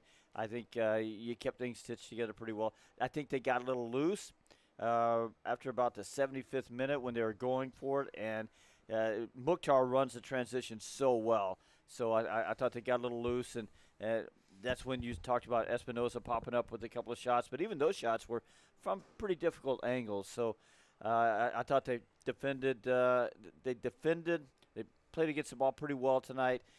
Didn't get gappy, which was sort of going to be the danger. So I think Dallas gets high marks for that one. I think one thing that I think fans can leave the stadium or turn their TV off satisfied with is that they have a manager that's going to go for the win, and especially at home, and especially in this situation. That hasn't always been the case, right? And they have a guy that's willing to roll the dice and make attacking changes and try, even when it doesn't work out and they don't find the winner tonight, to play attacking soccer and to get them off their seat.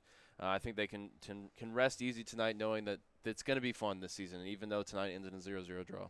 Yeah, I think if I had offered all of us 24 hours ago as we were prepping for this game, Nashville's going to have one shot on target, I think we all would have just taken it and worried about the consequences later. So big credit to Michael Collodi. He gets his first clean sheet of the year, and for the defense in front of him, who I think did a very good job against a very strong challenge in Nashville. So Dallas, after their first 2 matches, has 4 points. They're averaging 2 points a game. That's a good pace, although the road does not get any easier as they take their first road trip of the season out to California. It's Bank of California Stadium, and it's the black and gold of LAFC, who, as Ryan already told you, pick up a win in Texas tonight against the Houston Dynamo. It's not BMO Stadium, by the way. I know their sponsors would appreciate me correcting you on that. Well, they changed the name a couple years ago. If I worked for the LAFC, I think they call it the Bank. They call it the Bank. Okay. See, I get BMO Field and BMO Stadium confused. That's rough. So I'm blaming Toronto for this, actually. After they came here and lost, so I can blame them for things. That's very helpful. But they go to Houston tonight, they being LAFC, and thanks to 2 red cards from players who I looked up, I don't think I've ever heard of before, which is not a great sign for Ben Olsen's gang. But they win 2-0, so they'll go back home with 6 points in their pocket after beating Miami last week. But Dallas comes out there next week in what should be a huge battle of strikers between Pedro Musa and Denny Bouanga and that Jean-Ming Sung guy. He's pretty good too. It's going to be an interesting game and a very important one for Dallas to see what they can do. It's an 8:30 kick from BMO Stadium out in California. So that means pregame here on the FC Dallas Radio Network, on the Burncast, on the app. Everywhere you can hear our game will be at 8 o'clock. It's not quite MLS After Dark. It's maybe like one more correction for you. 9:30 kickoff.